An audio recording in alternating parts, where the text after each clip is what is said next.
Constellation, Last Stand Media's conversational podcast, is brought to you by you. If you want to learn how to support our podcast network, head to patreon.com/laststandmedia.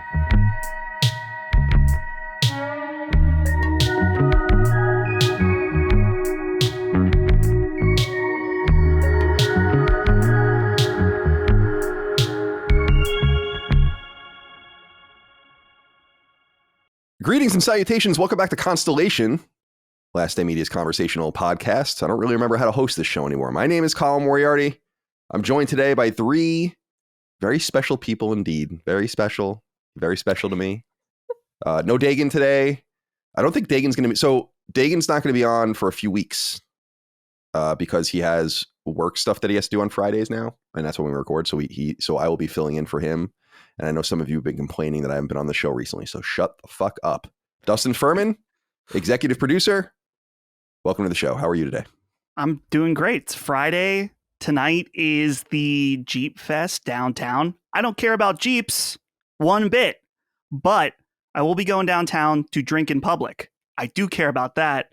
I don't want to say quite a bit because that makes me sound like an alcoholic. But, you know, when at Jeep Fest, I'm going to have a beer and hang out. And Jeep people are interesting.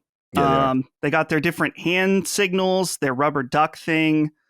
I don't know. It kind of comes off as a little kinky to me in some ways. But I'm going to go mingle with the Jeep people, hang out. And I'm just happy that it's Friday.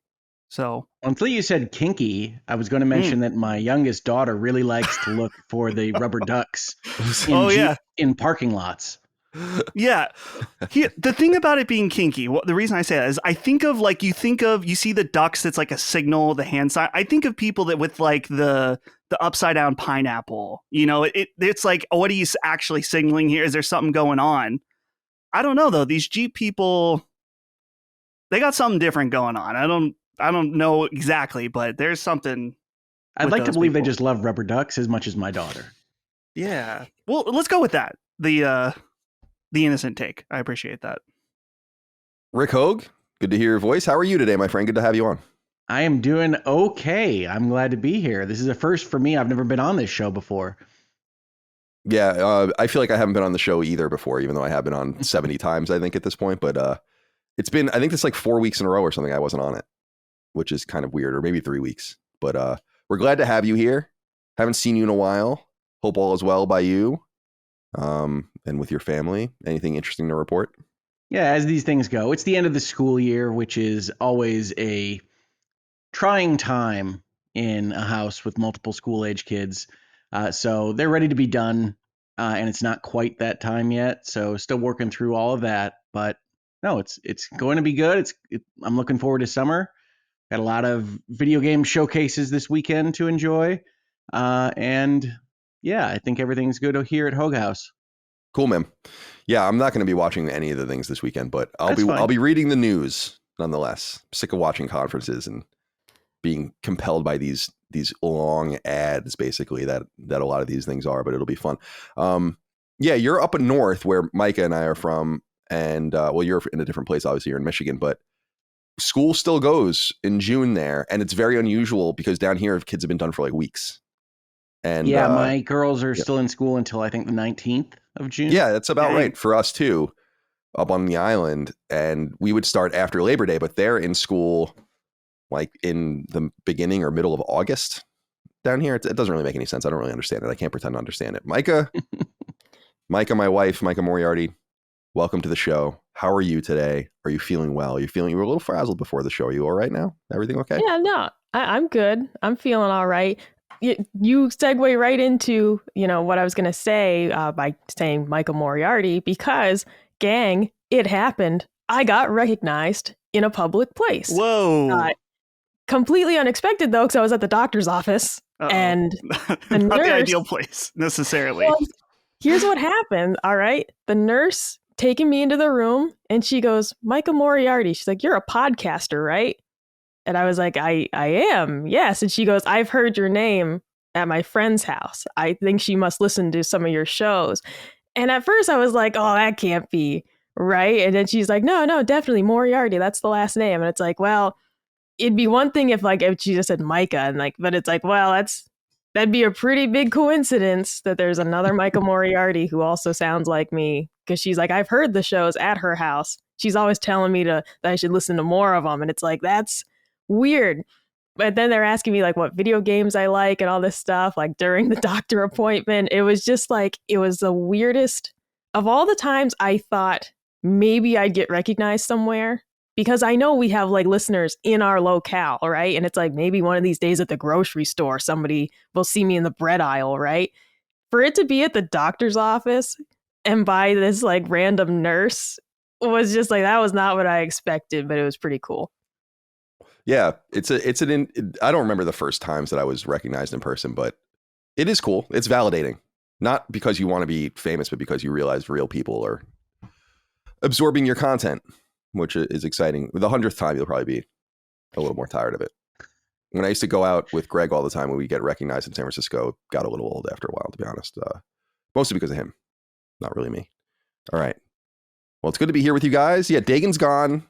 You'll see him again sometime soon. I don't really know when. In a few weeks, I think it is. He's deep in the weeds with work-related stuff. So I have now been called in back to the show. And just to allay some people's fears, I'll still be on the show. I don't know that I'll take 3 weeks off again in a row. I mean, it was kind of nice, to be honest. But just 3 shows. I wasn't off for 3 weeks. I'm never really off. But there's just a lot of things to worry about. We have a lot of things going on at Lilymel right now. A lot of merch stuff for us, just little things. I'm always doing little things. Plus System Shock, of course, was occupying my life for about 40 hours. All right, guys, we are here. We know how to do it. Hoeg, you've never been on the show before, but you know how to do it as well. We'll just do these 4 topics. You came in with the topic, actually, and I was like, I think we've already we definitely have done this topic recently, so I'm going to give you time to think. We'll get you on the tail end. This is an interesting collection of topics. Let's start what I think would be more positive, and then we'll get into the more negative. So, Micah, let's begin with you. Oh, sure. Yours is, according to the email here, entertaining guests and hosting. We'll be doing this soon. We only do this about once or twice a year, which is unusual because like everyone else in our family hosts much more often than us, but I don't really want people in my house, to be honest with you. All right. Talk to us about this. Well, exactly. So this is on my mind because we are hosting Father's Day, which is coming up very soon. And Father's Day is a holiday I really enjoy. I love my dad very much, so I appreciate the dads of the world. And in my own way, I feel like I got a bit of dad energy. You know, I feel like I definitely take after my dad much more than my mom. So I like dads. I think they're great. When it comes to, though, entertaining, I have realized, as Colin mentioned, the rest of the family entertains a lot. And they seem to really enjoy it. And what I struggle with is that I want to be the person who hosts. I want to, be the person who like puts on the spread and everything. I hate it the whole time. Like it's against my nature. And what Colin said is true of, I don't like having people in my house. It's not a territorial thing. My house is my safe zone to be weird, to be wacky. And then I got people in there and it's like, I got to be on in my own house. It's like, oh, because it's one thing when you're out in public and you got to be normal. It's different when you got to be normal in your own house. And so I just feel a lot of discomfort when it comes to entertaining, but I try to still get through it, right?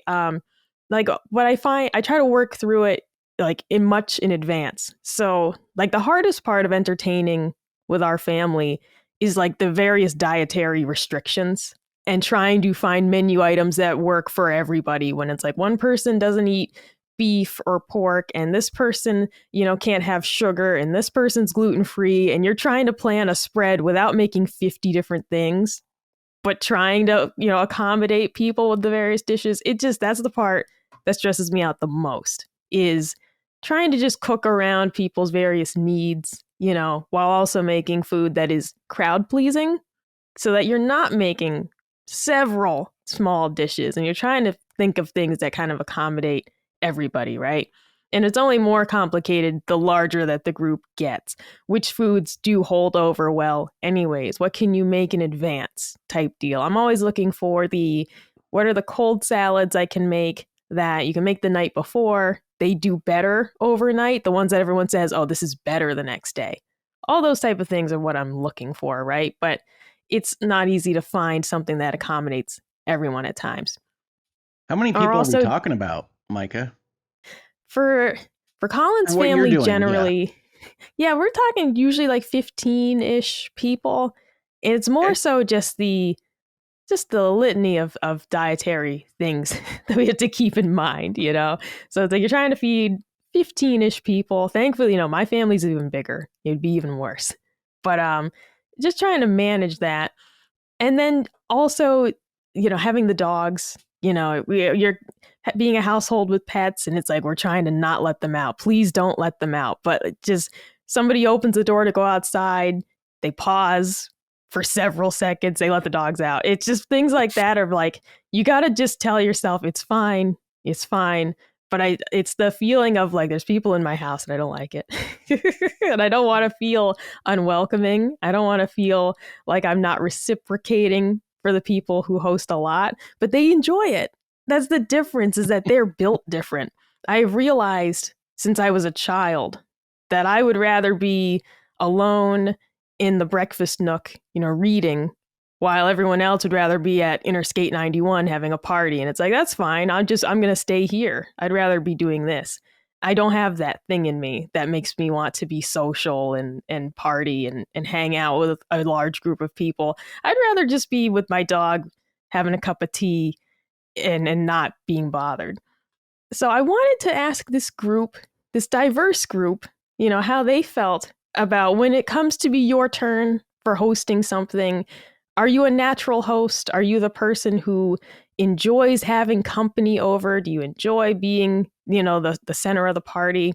Because I want to say too, there is a great satisfaction that comes with it when people enjoy the food, when people are having a good time. Like, I do enjoy that part of it, and, you know, making people happy. That's always a good thing. But it's the stress. It's the stress that leads up to it. It's the feeling like the party isn't actually fun until all the food's out, and then I can relax because like the difficult part is done. I want to kick it over to you, Rick, first. I got to meet you and your wife at our wedding, and your wife was just one of those type of people that's like immediately warm, welcoming, friendly. Like, I could see that. I'm like, this is the type of person that I imagine you'd go to their house and just immediately feel at home. And I'm curious, like, are you guys, because I could picture you being an entertaining couple. I could also picture you guys being a little more reserved, but I feel like you guys would be the entertainers in the group. Am I wrong, Rick? What's your approach to hosting? I think the Hoeg family in general likes to entertain as entertainment, not so much as hosting parties, right? My parents met each other in a musical in Chicago, right? Like they that's what they did. They were on stage and they sing and dance, and they still do that.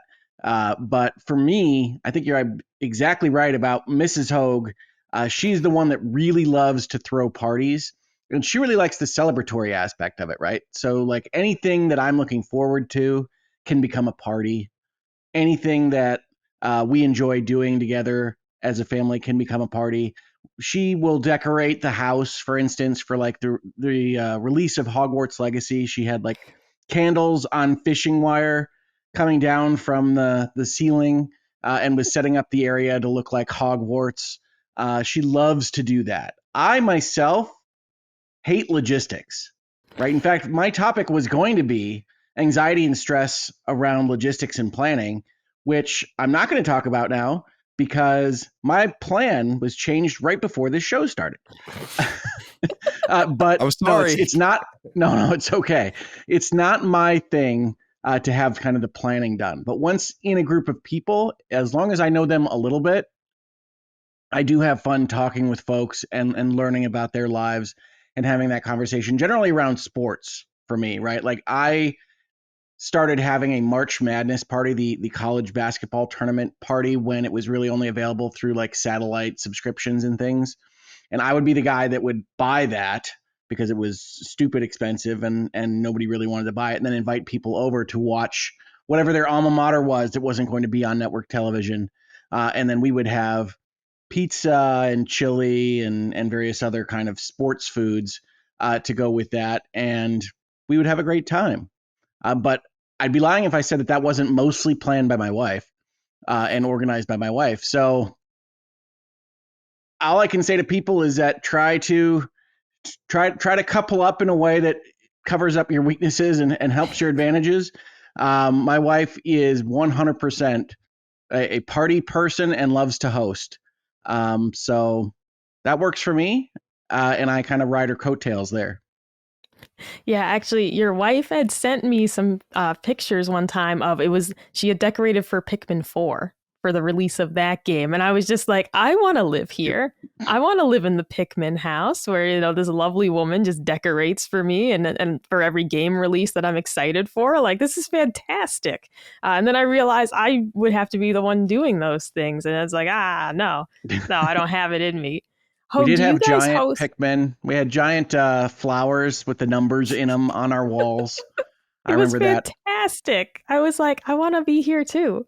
Do you guys host any of the big holidays that come through? So you have like your sports parties and various things. Do you guys currently host any of the big parties? Because this is something, I don't mean this in a morbid way, but it's one of those things I'm like, some days the mantle gets passed. Every time, eventually someone else has to host Thanksgiving, someone else becomes the Christmas host. And in my head, I'm like, I don't know if I have what it takes to host a real holiday. Like, I'm cool with Mother's Day or Father's Day, the ancillary holidays, but a big holiday, Thanksgiving, and I burn the turkey or something, like I can't hack that. I'm just curious with your wife's like absolute, like, just skills for party hosting. Do you guys do any of the big holidays currently? My family, as native Michiganders, of course, head to Florida in the winter.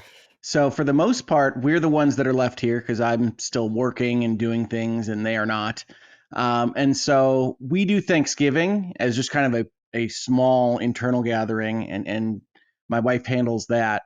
But we are so close to my parents. We're down the street from my parents that Christmas is the big one for them, and I can't even imagine ever taking that on. So we don't really do the big holidays except maybe for Easter. We have hidden eggs around, and we invite the folks over and have some food. But it's very chill, right? Like, outside of the things that we are specifically planning and decorating for, the gatherings we have with family are very small scale, like Memorial Day barbecuing and hot dogs and things, rather than anything that would require catering or have spreads, as it were. Oh, all right. Yeah, this is going to sound obvious, but it's like when you mentioned that, yeah, the Easter egg hunt and things like that, and realizing so much of what comes into holidays is centered around children.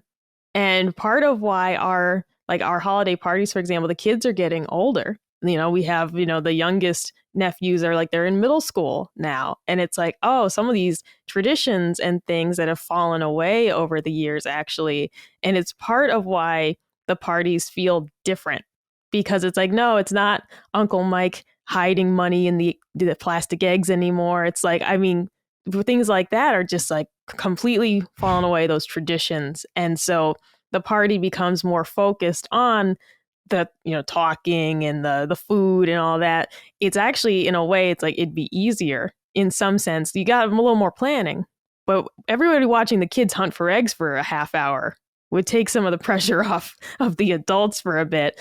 But now we're past that point, and everybody's just looking at each other like, what do we do? It's Easter. What do we do until the ham comes out, basically? Drink. Dustin. Oh. Well, Dustin, and I'm going to pass it to you next, boyo, because you and Holly, natural entertainers, in my opinion. We've been to your home. You guys, I was given banana bread and sourdough bread immediately. I mean, I feel like as soon as I walked in the door, I was being fed. It was fantastic. Mm-hmm. Being offered a trip to Sheets. It was quite the experience, and I loved every second of it.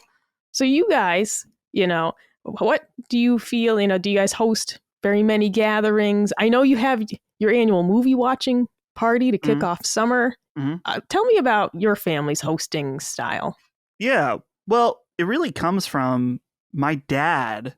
When he was growing up, he would always tell me that his house was like the epicenter of all of his friends. They always knew they could go to Trav's house and the door would always be unlocked. They could go, and sometimes my dad wouldn't even be there, and they would just go and hang out with my grandma or something like that. They just had like this very open, you know, maybe they'd bum a cigarette off my grandma or something like that, you know, that kind of deal. So growing up, it was always very natural that we had people coming over for my parents' friends. And then eventually I kind of assumed that role amongst my friends as well. And I think it's because I would hang out at my friend's house and we were never like, I don't know, mischievous bad kids getting into trouble. But it wasn't like, I don't know, you got to, like, kind of like you were saying, you got to be normal around your friend's parents. And I think that with my parents only, you know, the age gap being much smaller, it's not like my parents were like, you know, handing out beers and cigarettes or something. And they felt like it was like, oh, we like hanging out with Dustin's parents. It was just like, oh, they're cool. So when we hang out at Dustin's, it's not like we got to like sequester ourselves into someone's room in order to joke around or have fun, whatever. So a lot of times, yeah, sleepovers were here at this very house, not necessarily this room, but we had people here all the time. And so, yeah, as I've gotten older now with Holly, as you said, natural host. And a lot of that stems from her mom, to the point that I think Holly's got it under control. Holly's mom, I love her to death. She can sometimes be too pushy. She's like, here's 12 different candies. Eat all of them presently, please, in front of me. Here's a drink. Here's this. I've also made 3 whole lasagnas, and there's 3 people here. It's like the amount of like overdoing it sometimes. It's very cute. But sometimes it can be like, I'm good. Like I didn't even know we were having food. I just ate. I'm sorry. You know, stuff like that. But yeah, now as an adult, a lot of the parties that I have, I guess we are the ones that host. Not always. Like we were at Ben's house last weekend for a fire, but the weekend before that, we were here for the opening of summer party, as you mentioned. And I find in terms of your core question of like, which do you prefer? I vastly prefer hosting than being at someone's house, like by a long shot. And I don't know if it's just that, because there's definitely something to like the types of people that you're hosting, because when it's a friend party and it's my closest friends, Holly's closest friends, I don't feel like I've got to like perform in some way. Everyone's been to my house before. Everyone knows where everything is. And we kind of can just hang out and be ourselves. And there's no performance aspect where I got to feel like I'm like really taking care of people. Now, as far as like Christmas and Thanksgiving, which we both do here as well, where we have a lot of Holly's family present, still pretty relaxed overall, but it is definitely a lot more. I'm like, okay, we got to make sure everything and get the house cleaned up, get ready to go, make sure we have all the things we need. But in a friend group, it's like, it's totally easy. Because for the most part, too, you're talking about like setting up food and stuff. When we just had the opening of summer party, I made chicken al pastor tacos for everybody. They were delicious. But we just like, when we sent out the invites to people, we're like, yeah, this is what we're having. Please bring something else and bring your own beers, which I know some people might find tacky for a party to do BYOB, but that's what I don't know if that's just a Western PA thing, like middle class, like every party is nearly always BYOB outside of big ones, like someone's having a graduation party or some kind of, but if it's just like a casual hangout. Yeah, that's very typical. Yeah. You always bring, as an adult, I've pretty much always brought booze to every party I've ever been to. Even if not for me, or not because it's not. Back in San Francisco, I used to just bring a bottle of bourbon to like every party. You know, you have to come with something. You know, come with something. That's right. Not to like AA anniversaries or anything. Yeah, no. Well, probably half the people, including myself, that were around when I was in my 20s, all should probably have been in AA for a little while at that time. But yeah, we weren't. Yeah, it was just like Bullet bourbon was $20 a bottle at that time, which is unbelievable to think about now because you're not going to find it for that cheap anymore. But even in San Francisco, and I used to just every poker night bring a bottle, every party bring a bottle, every football game bring a bottle. Like I before you know it, you're buying like I probably literally bought 100 of those things over the years. So you just reminded me that right when I turned 21, my best friend's, his little brother graduated. So it was a big graduation party at his house that they had alcohol and stuff, not for the kid graduating, but for everyone else there. And it was right when we turned 21 and we had no idea what our limits were. And me and Brandon just got completely lit up at this graduation party. I was like, oh no, this is like, we didn't, go wild or anything. We're like, this is kind of awkward now. This is not the right type of event to be totally blasted at. But there I was anyway. But yeah, I like hosting a lot. I think it's some aspect in that. I was trying to figure it out because I guess, Micah, your aspect is like, I want to be able to be weird in my own house, but there's other people here.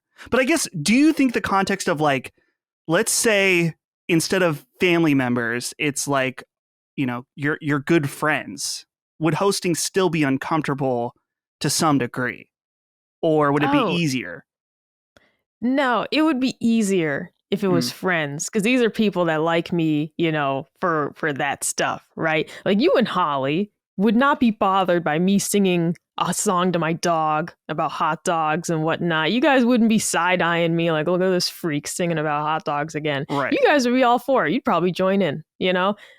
So yeah, the level of comfort is definitely dependent on who's there. Or like when my own parents come to visit every summer, it's really chill. We'll usually do dinner out one night and then dinner in one night. And it's just really easy. They're pretty cool to deal with. We'll go out to Cracker Barrel for breakfast one day, which is awesome. Like that's bankruptcy. Totally. I don't know. Has that been discussed on a show yet? Are you doing okay? I'm not okay. I'm not. I was very upset when I saw the news about Cracker Barrel not doing well. And I don't know if you saw, actually, this is about Red Lobster, that Flavor Flav went to Red Lobster and ordered the whole menu because he's trying to save the restaurant. Wow. And so he went out to dinner and ordered one of everything. And I was like, I guess I got to do that at the Barrel. Like we got to get a big group of people and order one of everything off the menu. We got to do something to save Cracker Barrel. Yeah, I was going to say, we need a virtual legality on the Cracker Barrel situation. I don't know if that's really the right context for it, but I'd watch it, is what I'm saying. All right. Oh, well, I'm absolutely. pretty sure Cracker Barrel will be okay, certainly as a brand, much like the Toys R Us's of the world. It's too valuable, right? There's too many people that associate a lot of goodwill with the Cracker Barrel name for it to go anywhere too far, I think. Yeah, that's a good point. By the way, real quick, interstitial, got a text. Our vet texted me saying, I see you would like an appointment for Rush. I can get you in, blah, blah, blah. Are these people ever going to stop texting and emailing me? Or are they going to start emailing and texting Micah at some point in the next 4 years? You know what happened? Is that right. I got the email to me asking to schedule an appointment. So I replied to the email from my email address and they texted you about it. Like I have asked them so many times it's to like, stop. text me, dude. And they're doing half of it. They're emailing me and texting you. I'm experiencing so many of these problems. Like it's an insane amount of address problems for over the last 4 years. It's like Studio 71, love them. They do our ads on the podcast. Still send stuff to my mom's house, right? I just found out that my accountant, it's not a big deal because my mom lives near us and it's a Virginia address, so it really doesn't matter. Like my IRS address is still, as of 2023, my mom's address. And I was like, what is going on? I was like, why? We're corresponding for years from this address. Like, why isn't anyone changing the address situation at some point for me? Everything's going to the wrong place. Like, I love my lawyers too in San Francisco, and Maddie's using them now for his own stuff too. And I'm like, oh, be prepared for your yearly bottle of champagne from like one of the partners, like, Vineyard in Napa or whatever. Mine always goes to my mom's house, right? It's like, guys, I've paid you at this point tens of thousands of dollars over the years. Like, get the address right. Why is it so difficult? And why is there a system where like these things don't line up and match up in any way? It's frustrating. Trying to change this by not sending champagne to any of my clients. Right. It's probably easier that way. The Virginia state thing, like for my company, because I was at my mom's originally for a few months, and so I just kind of put everything there. Like it's still, I go to her house every few months, and like there's just a stack of mail from all the people that are trying to like get something out of you. Plus, occasionally something from the IRS. which is like, oh, I probably could have used this a little sooner. And it's never anything like horrible. Well, typically not. Do I have the letter here? Yeah. Like I'll get these random letters from, and you know all about this, Hoeg, because you're in law and work with business. Unfortunately. Yeah. I'll get things from like Virginia Works, which is like the kind of like the FTP, like the Franchise Tax Board, plus like the oversight of like work in Virginia or whatever. And they'll be like, you've been chosen in this thing and we need this information from you. Or like it's always just something. Always something. Nonetheless, I don't know how I went on that diatribe. Sorry for interrupting. No, it's quite all right. I want to highlight, Dustin, you brought up something very important. This is where like nature versus nurture comes in. You mentioned your dad, and him growing up, his house was the house everyone felt comfortable going to, and you guys kind of continued that legacy. I didn't grow up with that. My mom, who I love, has always said she hates children. And she liked my sister and I, but she hated everyone else's children. We were not the playdate house. I can remember hosting like 3 playdates my whole life, pretty much. We always went to other people's houses because their moms were the moms who were like, who wants toast? Who wants a bowl of cereal? These were weird afternoon snacks, but in retrospect, but that's what we always were offered. And it was just things like that of like, yeah, their moms were always the ones coming in with a tray of lemonade for everybody. And it was just like, that's not the vibe that I grew up with. And I think it only reinforced the idea that like home's not a place for other people. Home is a place for us. Home's a place where only we live. We don't want other people in the home. No. And then realizing like, yeah, half of this is just my mom sort of programming us to think that like it's bad to have people over. You don't want people over. No, you got to clean the whole house top to bottom and do all these things. And it's just a hassle. It's honestly like opening my eyes a bit to hear you say that of like, oh, right, we were never the house that people were welcome in. I don't mean it like that. We would occasionally host like family parties and stuff, but like, good Lord, mom never wanted other children in the house ever. She did not like to babysit anybody. She did not like to do any of that stuff. It could be a bit of a double-edged sword at certain points growing up for me, because there's certain friends that are probably going to stay way longer. Where it's like, it's starting to get, they spend the night, they invited them to spend the night, they'll be there. The next day, they're kind of hanging out, 1 p.m., 2 p.m. the next day, 3, and you're like... You staying for dinner again? I'm kind of going to just do my thing. I'm going to play Tony Hawk Pro Skater 3. You can hang out, I guess, but I kind of, at this point, I got to just do my own thing. And eventually their mom would maybe pick them up, but yeah, that would happen occasionally. But I don't know, for me, it's like one of those things that's like, I feel when I'm at someone's house, I always feel like I'm imposing, which I'm sure you guys can relate to, that it's like if I'm at my house and someone's like, could I get a glass of water? That is absolutely no problem at all. I would never think anything of someone doing that, asking for that. When I'm at someone's house, the thought of asking for a glass of water is like, oh shit. I have to ask someone for something. What are they going to think about me?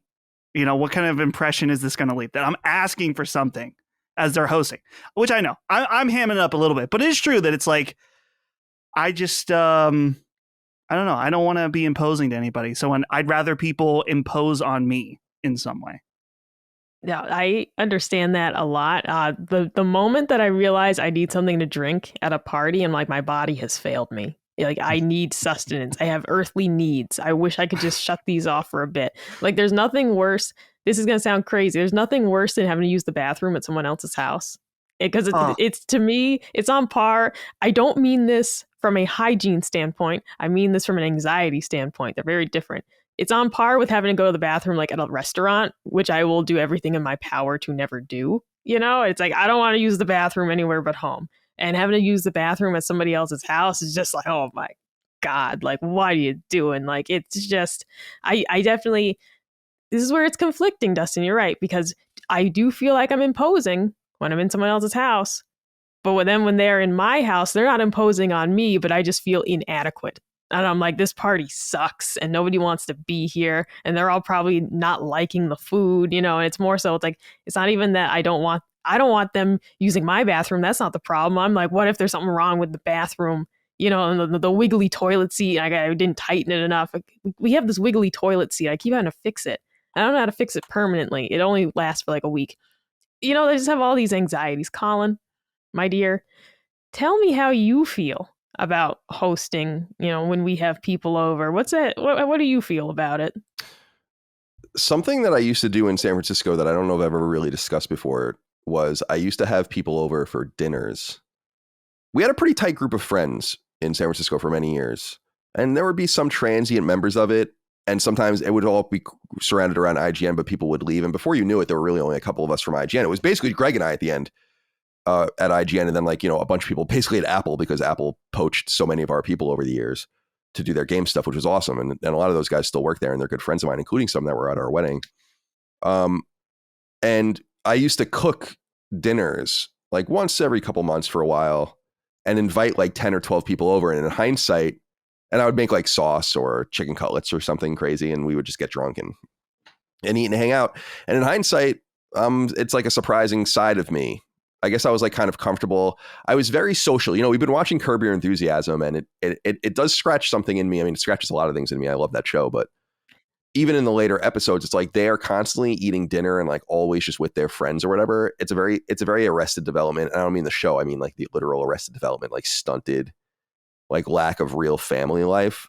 And I experienced that by having friends with really no children involved. So we were always together, and that was very natural. But as I got older and then my friends started to kind of peel off and I left California.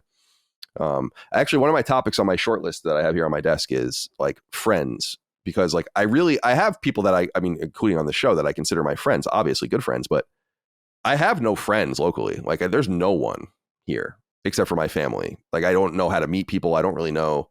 We'll get into all of that another time. So the entertaining here is different because it's family entertaining, and I love my family. I moved here to be around my family, in fact. And so I'm happy to see them and all the rest, of course. And we're a pretty tight-knit bunch, but I find family functions to be really tiring, and I don't really enjoy them. I mean, that's just the straight up truth of it. It has nothing to do with family. It has to do with the really shallow nature of everything that goes on at these events, because when my dad comes down to visit everyone, I always try to peel my dad off for a night and we go out to dinner. And then maybe we'll hang out at the house for a little while. And in that 3 or 4 hour period, I'll say more of real substance and hear more of real substance from my father than I would ever in a million years exchange at one of those parties. And to me, I like one-on-ones, or a couple people, small groups of people going out to dinner, all of the rest, where you can like have better conversations, deeper conversations. I think it sounds mean because it's like I don't really dread family functions, because again, it's not like I love my family. They're all great people. It's just like as a combination of people, we can't really have a cogent conversation. We can't really pick a topic or be deep or like say something meaningful. So it's always just like I'll go to a family function and then come back 4 hours later. I'm like, I don't even know what that was like all about really, because we were just there exchanging pleasantries, very base level work stuff, whatever, but no one's saying anything.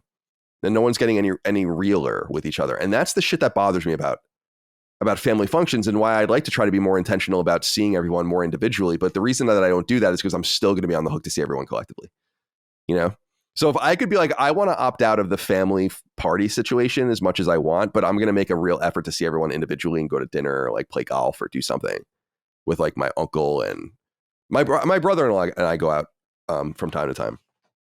So I don't mind it. Like I think I've done it in the past.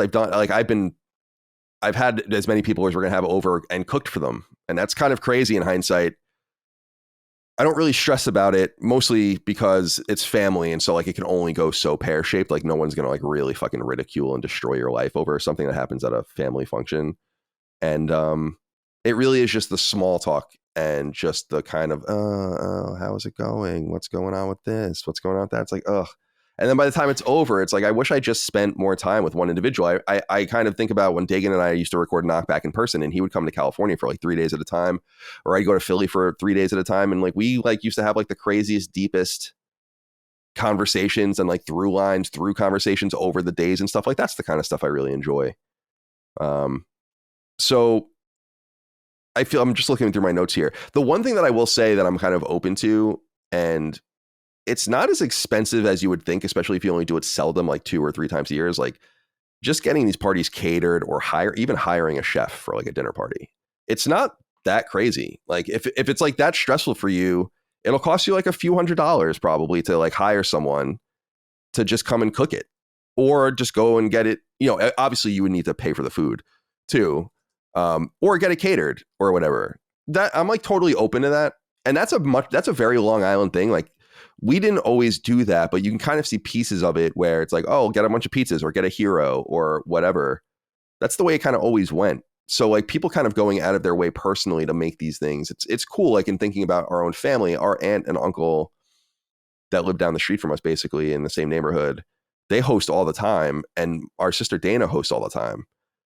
My mom wants to host more, but she's kind of further away from everyone and her house is smaller. So like the kind of shit she tries to get away with where I like get so upset, you know, where like she's like, we're gonna have 22 people here. I'm like, dude, you cannot fit that many people. Remember, what was it last Thanksgiving? Dagan was supposed to come with his family, but they ended up not coming or something. And I'm like, do you have any idea how fucked this would have been? Yeah. With 4 more people in this situation. So there's a little bit of lack of that. One thing that I've been busting balls about at family parties though, like the entire time I've been here, is that we have this everyone has a fridge in their garage, right? Like the kind of the overflow fridge. Are you guys familiar with this? Is this a thing where you guys are? Yeah, of course. Oh yeah. That's where Dad keeps the beers. It's in our basement, but yeah. Either basement or garage. And a couple of people in our family, I'm not going to call out anyone, are just too flippant about purging these fridges. So it'll be like beer. Oh, there's beer in the fridge, and you go and look at it's like from last year or 2 years ago. It's like, I'm not drinking this fucking old ass beer, you know? But which is why BYOB is like the way to go and why I always bring beer. A lot of that beer is probably mine over the years, to the point where I'll just say it, at my mom's house in her garage. My mom has like an 86 Corvette that she drives around sometimes and keeps it in the garage, and then the fridge is in there, and I don't think they really ever go in there. So I went in there to like put my beers in there, and it was just overflowing with beers of the past, right? And I literally took like a half an hour. The second I got there, I'm like, we can't do this anymore. And I emptied and threw all of it out. And I went outside, or like everyone was like gathered around, you know, outside on the patio. And I'm like, I've done everyone a great service. Like no longer are you going to have the selection of beers from ancient times in the fridge anymore to worry about. So yeah, I'm doing a lot of complaining. I don't really mind it. We're doing Father's Day, like you said. I think it's going to be totally fine. And we have the space, like our house is somewhat big, I guess, to entertain, but other people have better situations than us.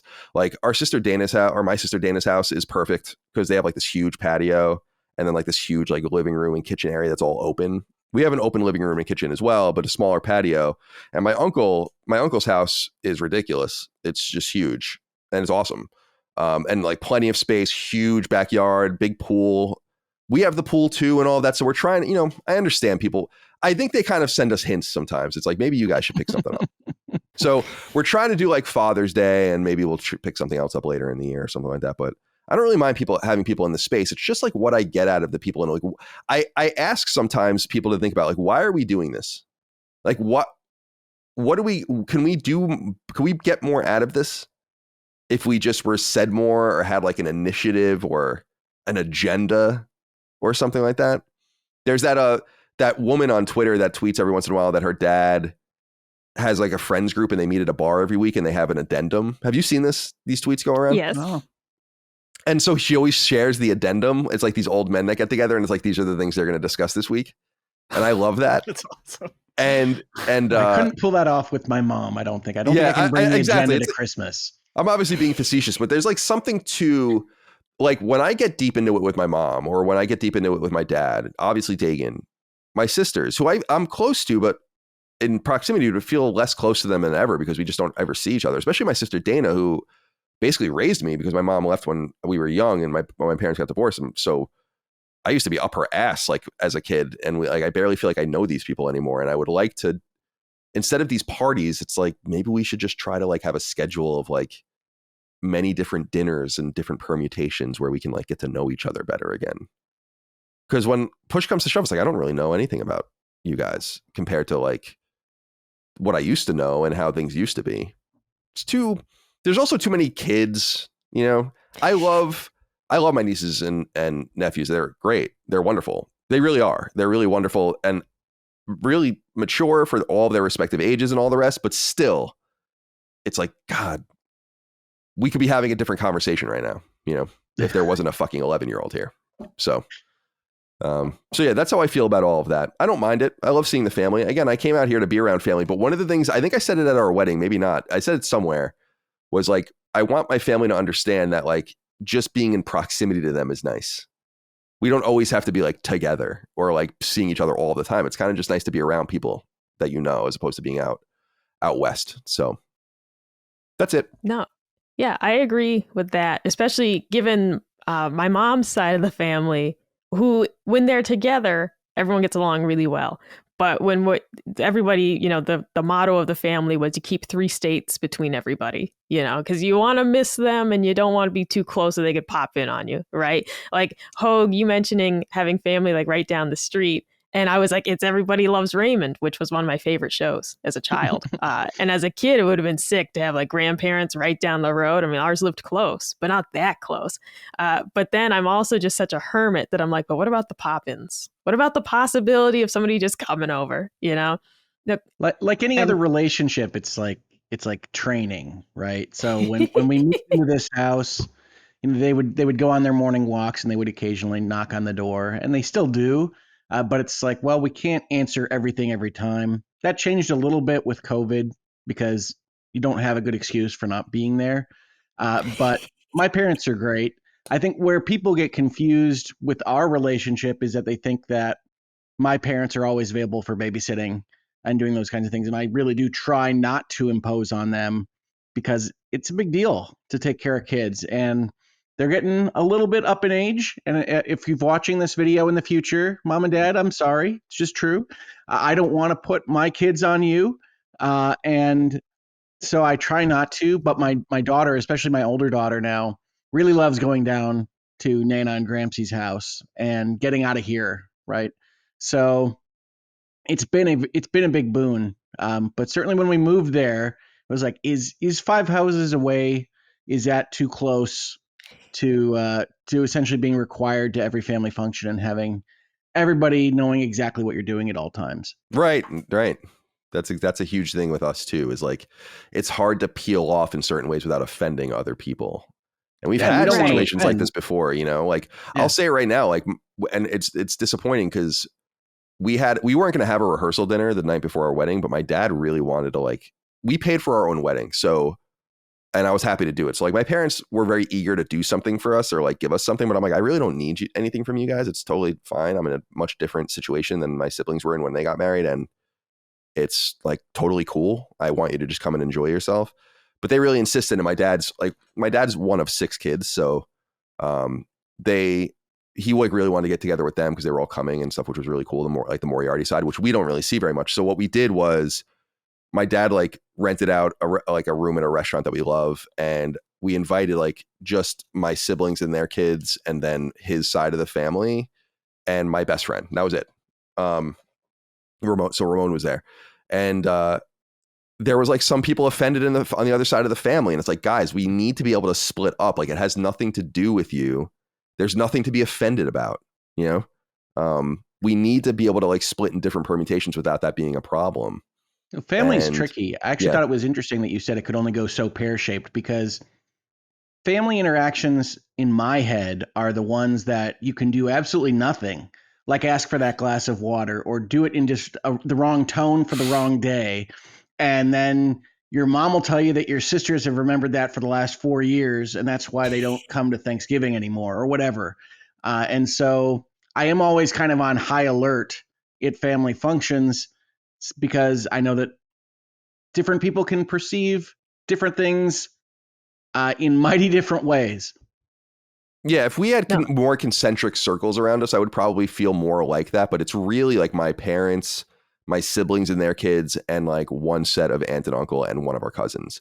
So it's like I don't want to say it's like more intimate than the usual family gathering, but it kind of is because there's no like random relation or like distant cut. It's like all kind of people that are relatively close to each other. So I feel like there is like a level of patience, although people get mad at each other all the time. I'm probably Dagan and I are probably really the men in the family. We're very matriarchal and there's like lots of women in our family. And so they're like a totally different breed. than me and Dagan and a few others where I'm like, I don't give a shit about any of this drama at all. Like not even the first thing about it do I care about it at all. But you're right in the sense, like I've had beef with people in my family. You know, my sister Dana and I unfortunately didn't talk to each other for several years, twice. So, which is like really unthinkable when you think about how close we were as a kid or as kids. So I get it. It happens, you know, but that was a long time ago. Micah, are you satisfied or are you having more to say? Oh, no, yeah, I was going to just say there is always, as Hoeg mentioned, the trickiness of, these are the people that you're closest to, but also because of that, in a way, it's almost like you can't, it is easier to offend them because of that closeness. It's like if like Dustin and I, you know, we're friends, but we're not like the best friends. So like Dustin's probably less likely to ruminate on something that I may have done. You know, because it's like, okay, well, it's not my sister-in-law, you know, I'm not tied to this person.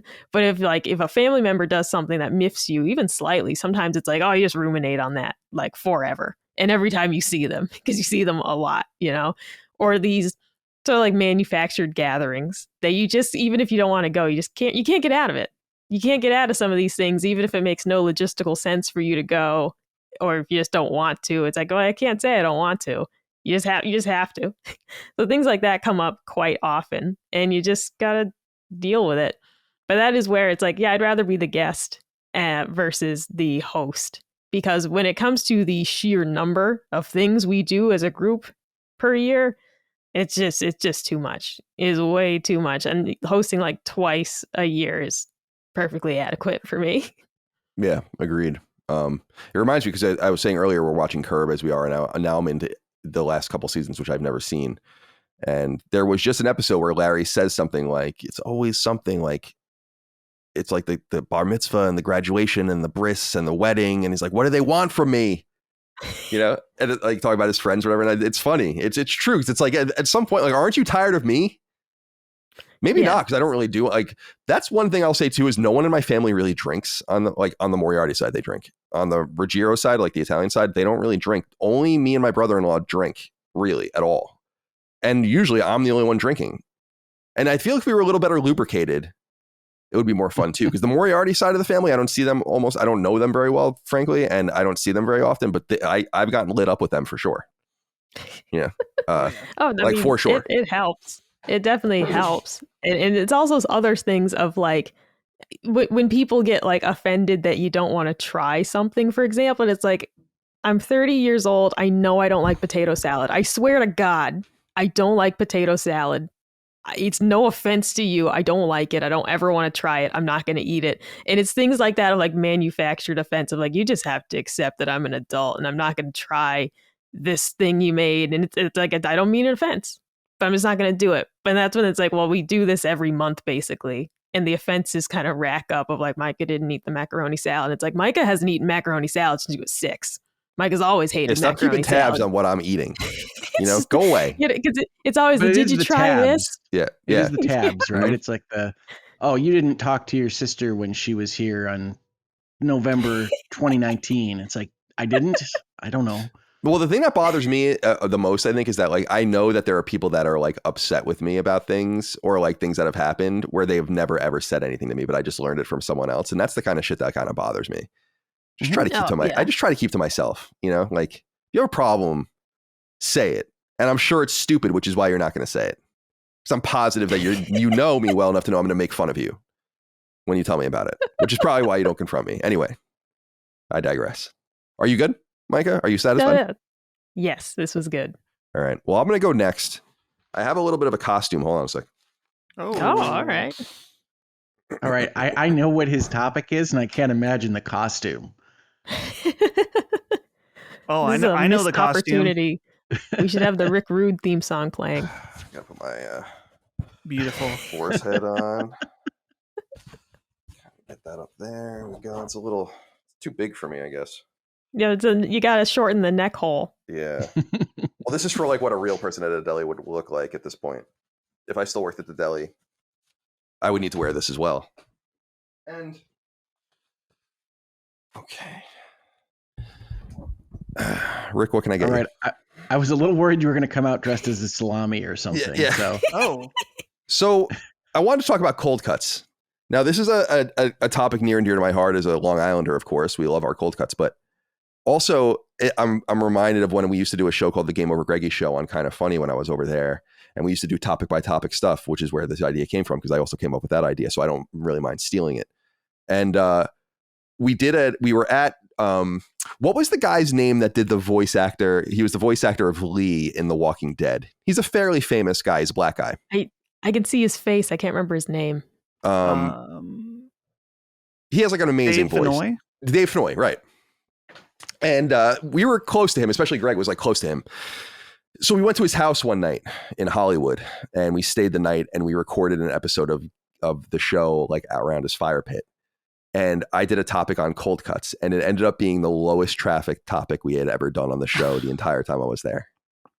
So now I'm revisiting it to try again. I got my boar's head. This is from our friends. You met them actually at the Deli at the Circle. Oh, right? yeah. Deli on the Circle. Mm-hmm. Hitler's Bunker, as we call it, where the Sacred Symbols sandwich can be found. And I wanted to talk about cold cuts. Now, everyone knows that listens to the show, my first real job, I had a few like random things, like I worked at a stable for a summer and stuff like that. But my first real job, which was paid under the table by this Italian family that owned a deli, was at a deli for 2 years. And I was using the slicer and I was cooking the eggs and I was doing all the kinds of things. It was fun. It was a good job. It was $6 an hour off the books, by the way. That's what I made. And I just really fell in love with boar's head deli meat specifically, but just deli meat in general. I always grew up loving, bologna, you get your bologna sandwiches, you got your turkey, you got all these kinds of things.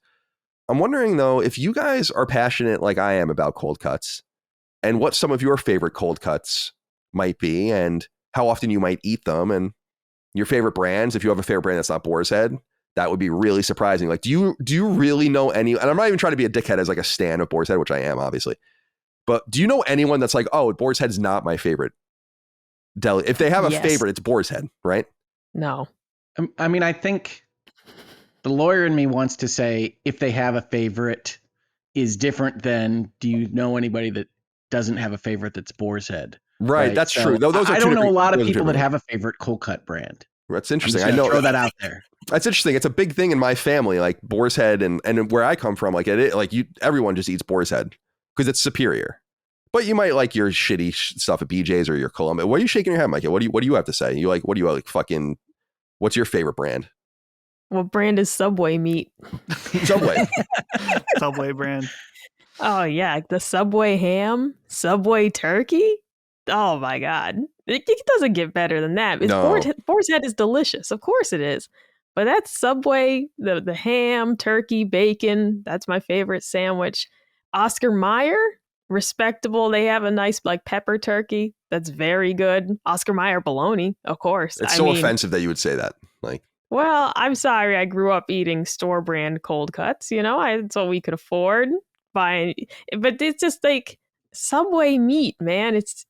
I'm actually a little afraid to try it because Subway now they're saying like, oh, we're going to slice it fresh. I'm like, don't do that. Don't change the formula. The meat comes in a bag. You're messing it up. I haven't tried it since they've allegedly said this now. And I'm a little afraid to. Like, I don't know what they're doing with that slicer. But no, if we're talking brands of meat, Subway meat is king. That's the best meat you can buy. okay, I anyway. wonder where they get their meat. Is it's like I don't know. what's the brand? There's like a restaurant brand. I remember Ben used to get stuff from the Cisco is the brand. Maybe it's Cisco meat. Probably not though, It since could they're be. a big chain. I've been trying to look. I'm looking on Reddit. No one has any. Just saying it's processed and most likely low quality. That's the best I can get. I mean, there's no doubt that it's low quality, but I'm glad. But I'm glad that you like it. No. All right, so Hoeg, you're our special guest today. Sure. What can I get you? I think out of the cold cut category, salami is what I like the best. I've never been a big bologna fan or bologna or however you want to pronounce it. Bologna. And when I was a kid, the way of making bologna or salami sandwiches was with like butter. And I always hated that. I always hated the cold cut sliding around on the bread. Really didn't like the taste of butter and salami together. But that was how it was made when I was a youngster. So it took me a while to get back on the cold cut grind, as it were. But I do love, like, when I'm ordering a sub, whether it's at Subway or somewhere else, I like the Italian sub as a choice. I like something with like a vinaigrette and really spicy taste. So salami, I think, is where I go most. Yeah, salami. I was going to ask you to construct me your perfect sandwich. So that would be it. Salami, like an Italian sub, Italian hero. You'd be right at home on Long Island, and they would love you right back. Well, I appreciate that. Yeah. That is what I like the most. Yeah, that's a solid answer that would be acceptable on Long Island salami. All right, Dustin, well, what can I get you? Yeah, well, so I have a question about the boar's head. Can you get boar's head fresh sliced from a counter? Or is it only prepackaged? No, that's like the whole way you get it. That's the whole, okay. They have prepackaged stuff, I think now, but like the way you get boar's head is fresh sliced. I mean, that's the whole purpose of it. I wonder if I can get any. I'm sure our local grocery store, Giant Eagle, may have it, but I'm not Giant positive. Eagle. Let's see. I mean, usually it's does Giant? Yeah, we can see. Giant Eagle have boar's head. I can't type. Does Walmart have it? I mean, there's not very many delis that I have in my vicinity. Oh, here, frequently asked questions. Where can I get boar's head? Is there like a identifier? Oh, you have Dietz and Watson at Giant Eagle. Oh, sorry about that. That's why we go to Publix down here, because Publix is all about that boar's head. You know, it's about the license that you have. I mean, dude, if you want the grocery stores here, it's really just Giant Eagle, Walmart, Aldi. That's it. That's all the options we got. Mm-hmm. But okay, in terms of the meat in general, I'm not necessarily a brand loyalist by any means. I'm mainly just about the fact of the prepackaged versus sliced, because this is a thing that happens. Speaking of family gatherings, sometimes my grandparents in the summertime will have like a Father's Day gathering. They want to keep it low key. So they'll do cold cuts, or at least what they're calling cold cuts. And there will be an assortment of prepackaged meats. I'm like, I know you guys are keeping it low key, but can we get some stuff that's actually sliced, like some actual meat here? Because the prepackaged stuff, I'm bothered by how wet it is. Why is it so wet? Yeah, it's not supposed to be wet. It's so wet. I hate it. So luckily, that's bad news. Yeah. Aldi, despite not having a deli section, you can buy, like they must slice it up and then bring it to the store. And it's different than the prepackaged. It's more like if you went to a deli counter.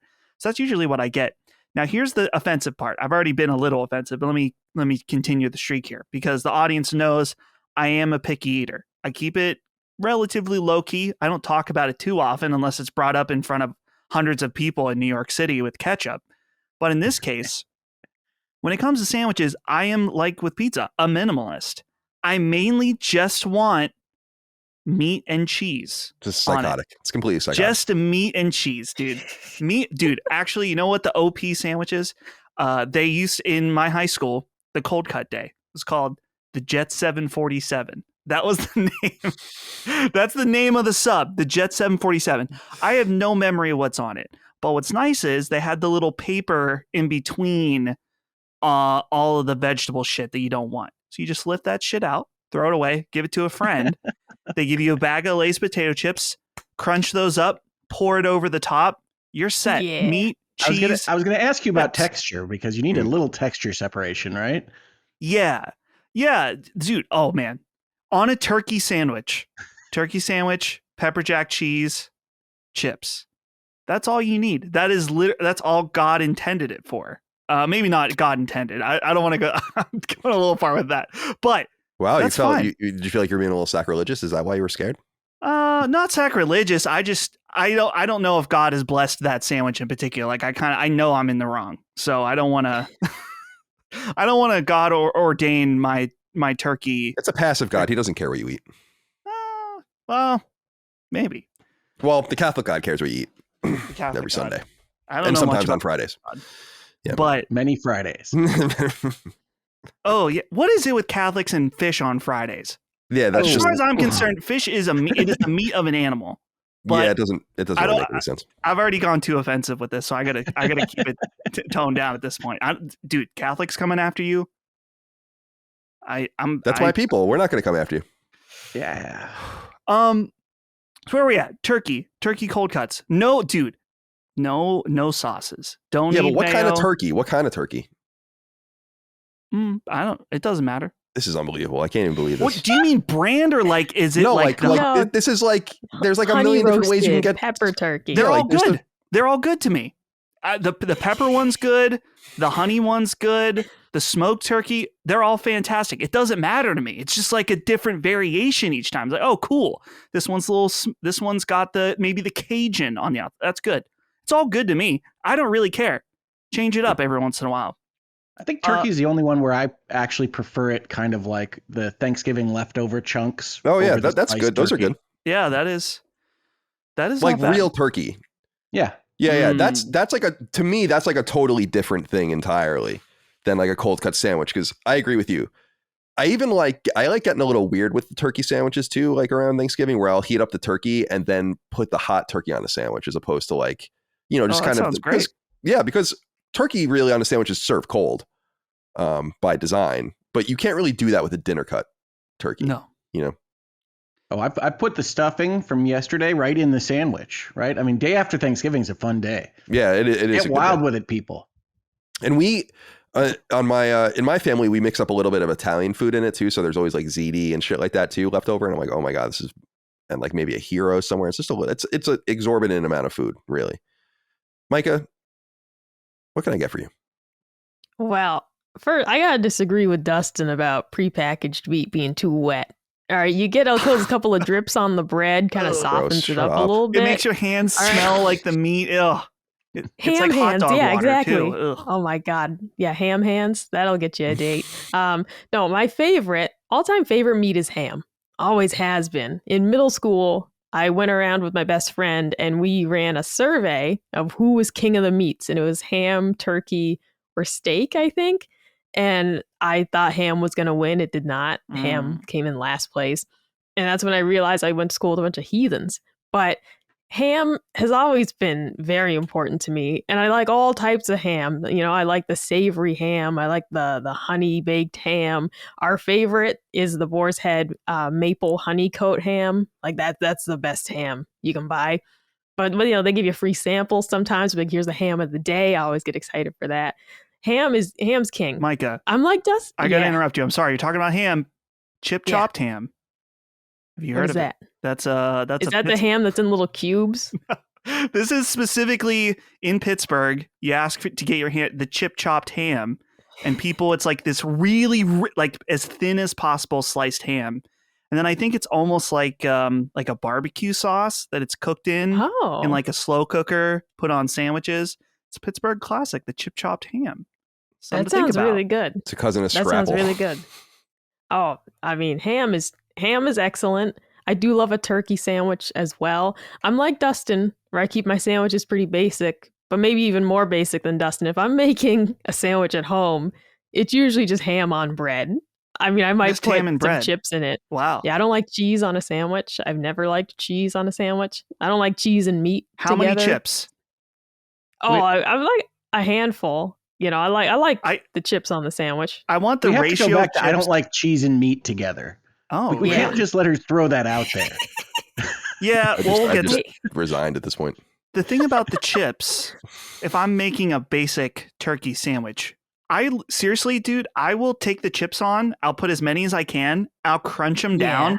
and then I'll put another layer on. It's seriously about 50% chips. Not always, but sometimes. Sometimes I'm feeling it. I'm not doing that many because I want the chips on the side as well. Oh, And you I don't eat wanna, chips on the I side, don't want to too. overdo it. Oh yeah, because I dip the chips in ketchup while I eat my sandwich. So I get it. So yeah, I do like the chips on the sandwich, but no mayonnaise, no mustard, no sauces, no cheese. No sauce. Yeah, I agree. No.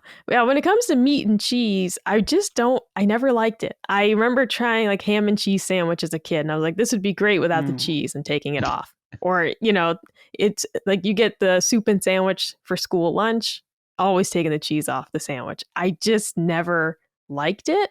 Part of it is because they always used American cheese, which I just don't like in general. I never American liked is that overused, flavor. especially for our youth. Exactly. Every single thing had American cheese on it. Because when I was a very little kid, I did like provolone on like a ham or turkey sandwich. I liked that. At a certain age, I tried it one day and I just hated it. I don't know what happened. I never liked provolone cheese ever again. But yeah, American cheese overdone for the children. Absolutely, Rick. It's on everything. You get a grilled cheese, they use American. You get a turkey sandwich or a ham sandwich with American cheese on it. It's just unavoidable as a child. And I Well, if you just make one of hated my it. daughters a grilled cheese with something other than American, they will just outright reject it and say it's not a grilled cheese.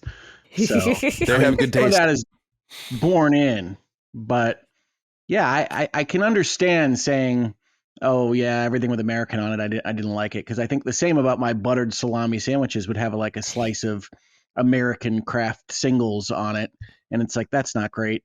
But nowadays, like what I like, and since you asked about brands, Colin, in the background I was looking up what it is that I eat from the Bush's Fresh Food Market, which is where we get our supermarket foods here in Southeast Michigan, if you're not at the Kroger. And what I like the most are what we call adult Lunchables in Hoeg House, which are Hillshire Snacking brand, Hmm. salami and Gouda. That's the one that like comes in the bin, right? That you, Mhm. yeah, Little yeah. bin. Those are fine. Those are fine. It's just, it's funny, man. Like there are certain, living in a few different places, I've realized that people are very specific and crazy about certain things like foods. And in California, there was a lot of different things, but a lot of it was like Mexican food. Like people are nuts about it. My Like wife very loves strict, Mexican. you know. And on Long Island, it was like there was a strictness about like deli meat and other things too, like bagels, pizza, just certain things where it's like this is the way it's done. And it would be like almost insane for someone on the island to buy cold cuts like that, you know. But when I moved to the West Coast, that's the way a lot of people ate them, and it was more difficult to even like. There were places in California. I don't know if it's like this in Michigan. In California, you go to the deli and it's already sliced, and then they take it, and you have to specifically be like, no, I need you to slice it, and they usually get mad and they'll do it for you. Where I'm from, like that would be like the Jewish moms and the Italian moms and everything would be fucking aghast if they were in California seeing what was going on over there. So I think it's just like inborn in me, so, or you know, somehow where I'm like, this is what I'm interested in. But I want to give a couple shout outs here. Boar's Head pepper turkey is god tier. That's a god tier meat. Boar's Head pepper turkey. It's got the orange kind of look to it, and it's just so good. Anyone who's had it out there knows that it's the pepper turkey, cracked pepper turkey. The honey ham, Boar's Head honey ham, excellent. A third meat that I used to eat that I don't eat anymore, and I really don't need to considering my high cholesterol, is garlic roast beef, sliced thin. The Boar's Head style of that, really good. I'm glad you called out salami and some of the cured meats. I don't usually have them on sandwiches, but I'll eat those by hand if they're available at like different parties. Prosciutto and all that kind of stuff. Love that kind of thing. And then I wanted to talk a little bit about, I'm a little disappointed there doesn't seem to be a great love of mayonnaise, which to me is like the essential thing to put on a cold cut sandwich. I put so much mayonnaise on sandwiches that it's like gratuitous, I think, for a lot of people. Both sides of the bread. See, I try to be fancy and call it an aioli and aioli, get a right? fancy sandwich, you know? Right. Yeah, just I'm a Hellman's person / best, but I did defect for a few years to Duke's, and now I'm back to Hellman's. But they're both good. And there's just a lot of good mayonnaise out there, both sides of the bread. And then when I put the meat on, I put more mayonnaise on the meat as well.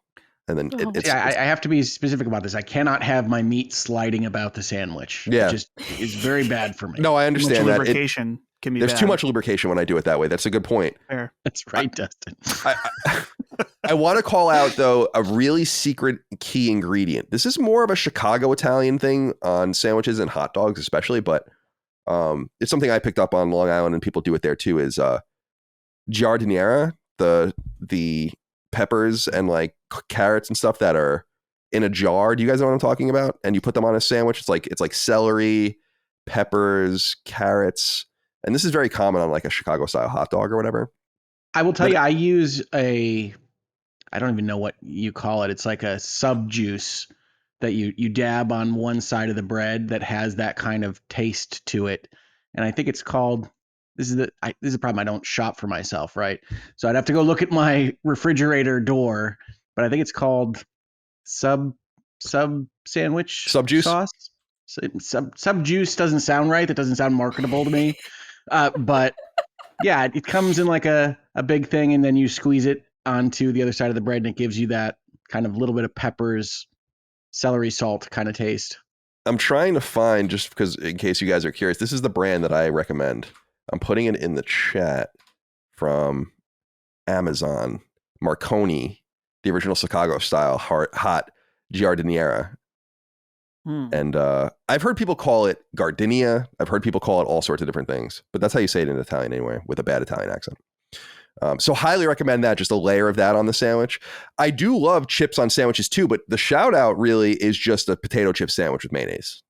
That's like its own potato thing. Chips and mayonnaise. Yeah, That's it? like lots of, you put mayo on both sides of the bread, then you put the chips on the bread, and then you just squeeze it down. Like put as many in, and then just squeeze it down. You eat that. You're off to the I races. don't think my doctors would approve. No, mine don't either. No, it's like, how did I end up with high cholesterol? What do you mean? What have I done? I'm a good boy. Yeah, I've been I eat really all trying my to cut. vegetables. I get the food pyramid. I'm trying to cut back a little bit on the. I haven't really been eating mayonnaise very much at all, actually, which is strange because I eat so much mayonnaise. But when the doctor's like, My your brief cholesterol is search out of control. suggests that what I was looking for was called submarine dressing, and I apologize Submarine for dressing. Sandwich juice. Colin, sandwich juice. Holly's recently been converted in terms of mayonnaise because she's discovered when we were in Japan the Japanese mayonnaise called Kewpie mayonnaise. Yeah, Kewpie, which uses egg yolks. So this isn't going to help you if you try this in your cholesterol journey. But I'm just curious. She swears by it. She's like, I don't want regular mayo ever again, because she's fully converted to the Kewpie mayo. Yeah, Kewpie mayo is good. It's funny. Per Schneider, because I've always been like a fan of mayonnaise. Everyone's like, that's been part of my personality. I guess I have no idea. But when he went to Japan, one of those times before I ever went, he brought back a bottle of it for me. And I was like, wow, this is really great. It is good. It's thick. And I like thick mayonnaise too, Yeah, of course. You can get it now stateside. I saw it at Walmart recently. So cool. It's shout out there. Well, I don't have too many other questions here for you guys. I was just kind of curious where you're at. I do want to give a parting shout out to a couple of places people might want to go for good sandwiches. If you're in these specific areas on Long Island, we go to a place called TJ's, and this is probably the best sub shop here, what we call hero shop ever. And I can't wait to go there with Micah. Micah still hasn't been in the island, but we'll go there and visit my parents or my dad at some point, and we'll go there. My favorite pizza shop closed, unfortunately, but you can trip over great pizza there, so it's not really a huge deal. So there's that. But if you're in Santa Monica or in LA specifically, there's a famous deli that I absolutely love. I don't know if we went there, Dustin. We might have, because I've gone there with so many people, which is Bay Cities. And it is it's like an institution. You do not go there if you want to get out of there in like less than an hour, unless you call in your order or do it on the internet, because it is fucking insane all of the time there. And it is so good. So good. Love that place. And I'm sure they're still alive and kicking.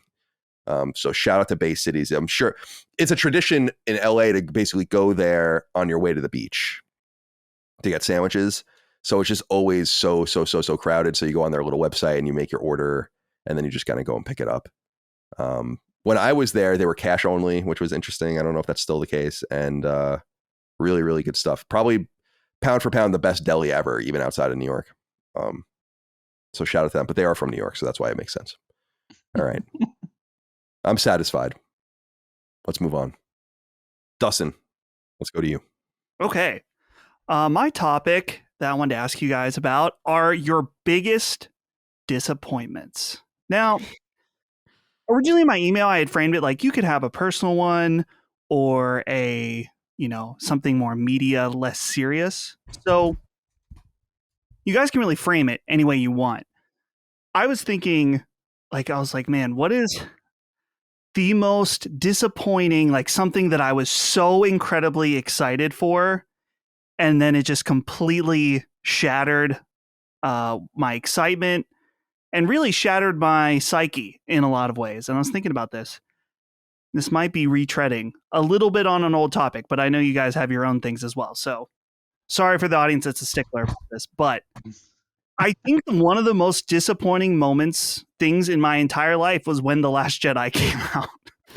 Like through and through, I don't know if I think it's affected my ability to be excited for things because of that movie. It was so incredibly disappointing. I remember when they announced that they were doing new Star Wars movies, a little skeptical, being that it was Disney, but at that time, with Disney being, doing a decent job with Marvel, it was like, okay, this might be in good hands. And then what was the Force Awakens? Right. That was the first one. Force Awakens, pretty good. Very safe, but expected for when they're doing something new, they're going to keep it safe. And then when The Last Jedi, I remember I was like, man, this is going to be great. They're going to be able to do new things. They've kind of warmed people up. This is going to be crazy. We're going to see what happened to Luke Skywalker. And then the movie involves this long casino thing. We've got characters flying through space, half frozen. I guess you can use a starship as a weapon of mass destruction by shooting it into things, which apparently has never been thought of before in the Star Wars world. But aside from all my numerous complaints about Rise of Skywalker, which, by the way, I've thought deeply, probably more deeply than anyone should, about which is worse in terms of Rise of Skywalker or The Last Jedi. And I think they might be equally as bad in my mind. It doesn't even matter, really, because it really doesn't matter. What's funny too, I guess it was a different context for when Rise of Skywalker came out, just because, as I mentioned, my ability to be excited for things had been broken. And so there's like a little bit of optimism as like, well, maybe this will make it an okay ending, but it's kind of impossible to right the ship after this at this point. And I think this happened a few other times with movies. I can think in particular, I think it's a different type of disappointment because I didn't really feel like it was necessary to begin with, but the Hobbit movies after Lord of the Rings, the first movie in the unfortunate trilogy, all right, and then the second movie, pacing is starting to get a little weird, and then by the third movie, just like, why? And it's one of those disappointments where you think about the original trilogy, which we had a whole topic about on Constellation. It was like, man, this is, in my opinion, like immaculate. This is the most high top tier in terms of fantasy filmmaking. There's really nowhere else to go. And then you do this other thing with The Hobbit to kind of cash in, where it's like, oh, well, it's one book, and instead we're going to break it up into 3 movies and try to make more money off of it. We're going to do things like add characters that aren't really supposed to be in the movie. We're going to add romance stuff. It's like, why? What was the point of this? And then it's one of those disappointments for me where it's like, man, this is a damper on the legacy to have these 3 Hobbit movies when you have Lord of the Rings that someday, with my kids, I'll introduce them to Lord of the Rings and they'll be like, oh, well, what about The Hobbit? It's like, we can watch it. And I know there's people who have this conversation now all the time about Star Wars, where it's like, there's the purists. I've heard of the situation where there's people that are like, they show their kids the original trilogy and then they'll lie to their kid as long as possible that there are any other Star Wars movies, which is kind of interesting. That's going to dovetail with my topic eventually, Dustin. So this is going to work out well. Fantastic. In terms of personal disappointment, this is the kind of aspect I wanted to ask you guys, because mine probably like the most disappointing. I don't know if it's the most disappointing moment in my life, but definitely one in terms of how much I was anticipating was when I was interviewing at IGN. Might have been when I got denied that job, might have been the most disappointed I've ever felt in my entire life, because particularly with games industry, getting an interview is nearly, I don't want to say nearly impossible, but Colin, you've talked about the stacks and stacks of resumes. Like, yeah, there's no way there's no way we ever really hired the best person for the job, because there's no way we could have even known everyone that was applying for those jobs, Right. It sucks, but it's true. Yeah. So the fact that I had an interview felt like lightning had struck. I had been the one that was chosen. And then I had a second interview. I was like, holy shit, this is actually going to happen. And then after the second interview, it was a month of waiting, which in terms of Dagan on Constellation a few months ago, talking about waiting months and months and months of waiting, doesn't seem that bad. But that month, dude, when you're, how old was I? 22 or 3, and you finally feel like you have a chance at a job you've been working for a lot of years. And if you get it, which it sounds like you are right within the inner circle of choices of potentially getting it, your life is going to be turned completely upside down. You're going to move. You're going to go across the country to a big city, a place you never lived. So it's like winding up your mind for a month straight and then be like, nope, sorry, not happening. The thing about this disappointment in general, though, was in hindsight, it's probably, I don't want to say it's the best thing that ever happened to me, but I feel like I dodged a major, major bullet in so many ways. Just in the thought of living in San Francisco. And honestly, no offense to IGN, but at the time that I would have been getting in, it doesn't really sound like an ideal place to work at the bottom tier anymore. So, and now, I mean, things have worked out fantastic. So I'm very, very thankful about how things have turned out. But probably, like I said, the most disappointed, just because I remember editing something that was like, a local high school production, one of 6 that I was editing in a row that are like 4 hours long. It's so incredibly boring. And then getting an email on my phone, it's like, yeah, sorry, we're going with someone else. It's like, so I'm here. I'm stuck here, potentially forever. It sucks. So probably that moment in particular, maybe the most disappointed, which in hindsight, there's a lot way more important, heartbreaking things that could happen to be disappointed by. So I guess I'm thankful for that. But I want to ask you guys, both serious and non-serious, or one or the other, or whatever way you want to go with it. Hoeg, once again, you have to go first every time as the first, the newbie to this show in particular. So tell me about your life's greatest disappointments. Sure. Well, I mean, I don't want to be stroke guy, but that was kind of a bummer. That is pretty damn disappointing. Stroke of the year. Have a stroke. Yeah, I did not have on my dream board stroke before 45, but there you go. You play the hand that you are dealt, and I say that as glib. But what was disappointing about that whole thing, continuing now, for me, was not that it happened. I mean, these things do happen, and I can kind of accept that. It's the nature of being a building type personality, building a law firm, becoming partner at the law firm I worked at before, building a channel, doing these things, building a safety net for my family financially, and then essentially having an 18-month period where you want with all your heart to be able to do more to kind of solidify those things and not have them crumble into the earth, and to just not be able to do it. And your doctors are saying you need to chill out, you need to be kinder to yourself and all these various things.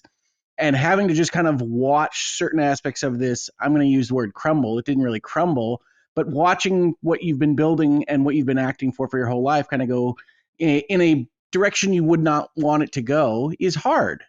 But I say that as the thing that most recently happened to me of any significance, because for the most part, I lived and I live a very blessed life, right? I have a wonderful family. I have a great wife. I have a nice house here in Michigan. I did get a job out of law school. It was one of the best law schools in the country.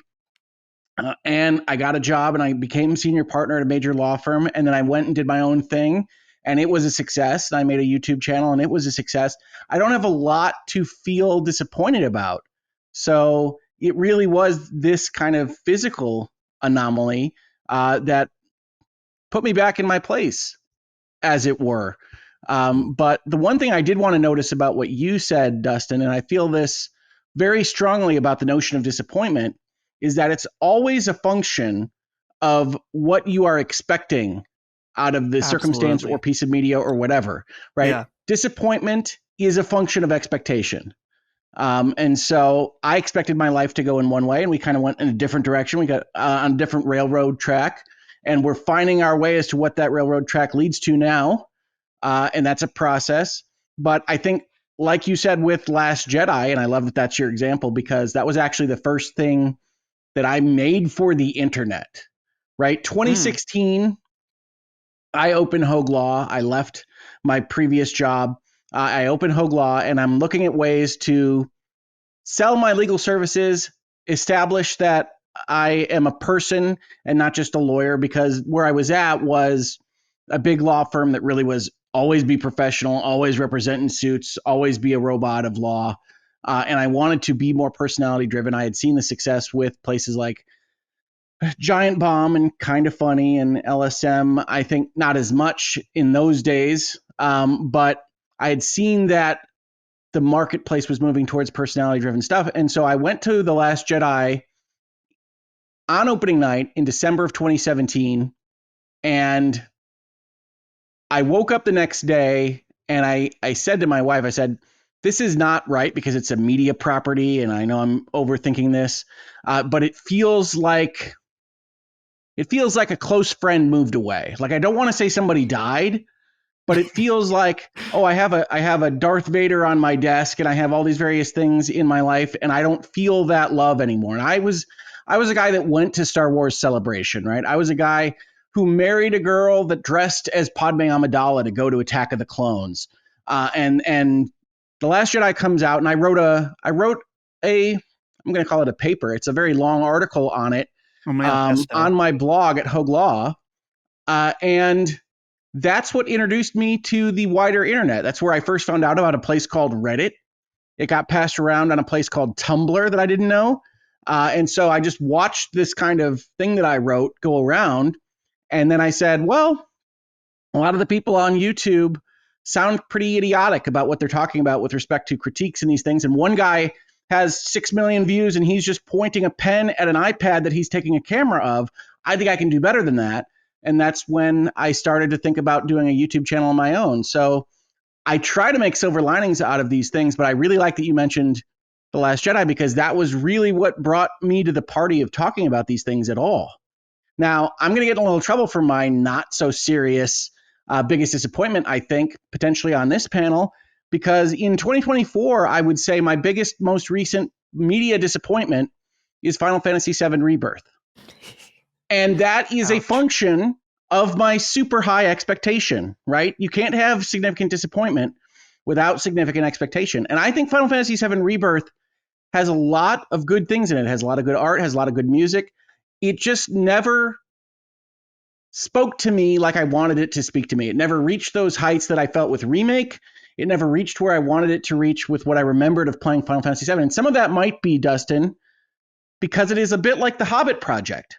It is a blown out 10-hour sequence in the original that goes for 100 hours now, and they didn't really add enough, in my opinion, to it to make it worth my time. And post-stroke, I am very, very cautious with how I spend my time, right? I have a very high level of demand for feeling a certain way about what I'm spending my time on, and I felt like Rebirth wasted a little bit. And that's not, I know I'm going to get comments on this particular one because I know a lot of people love it. I know it's the highest rated Final Fantasy in a long time.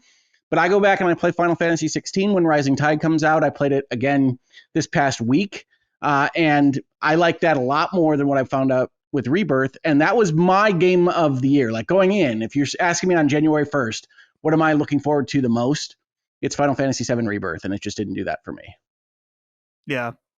What's funny is I actually don't find that offensive of a take, because I kind of agree that it's like, yeah, this is way, way, way drawn out. I guess where we would differ is that it's like, okay, well, is the way they draw it out good or not? And I think overall good, but I can definitely understand that it's like, yeah. And they're going to do it again with a third game. So, which I'm trying to think like that. Well, that's getting into a whole other can of worms about Final Fantasy VII, like how much they have left to do, which will be tough to get into without spoilers. But yeah, I don't want to do spoilers. I tried to keep it spoiler free in that conversation, but I did want to say that is presently my biggest disappointment right now of the year on a media basis. Cool. Well, Colin, other than integrating me deeply into your business that you can't get rid of me, biggest disappointment. Yeah, you're unfireable. That must feel kind of good, right? Like you have to know that unless you did something really stupid, that you will only be not working for me if the company goes down or you want to leave. It's a pretty comfortable thing. I never felt that way in my career until I started working for myself. You know. Well, we'll see what happens when I'm gone with the baby, because maybe that's the moment where you can realize, like, whoa, I can get other people to do Dustin stuff. Yeah, I could for cheaper. Bye, Dustin. I'm out. More money for me.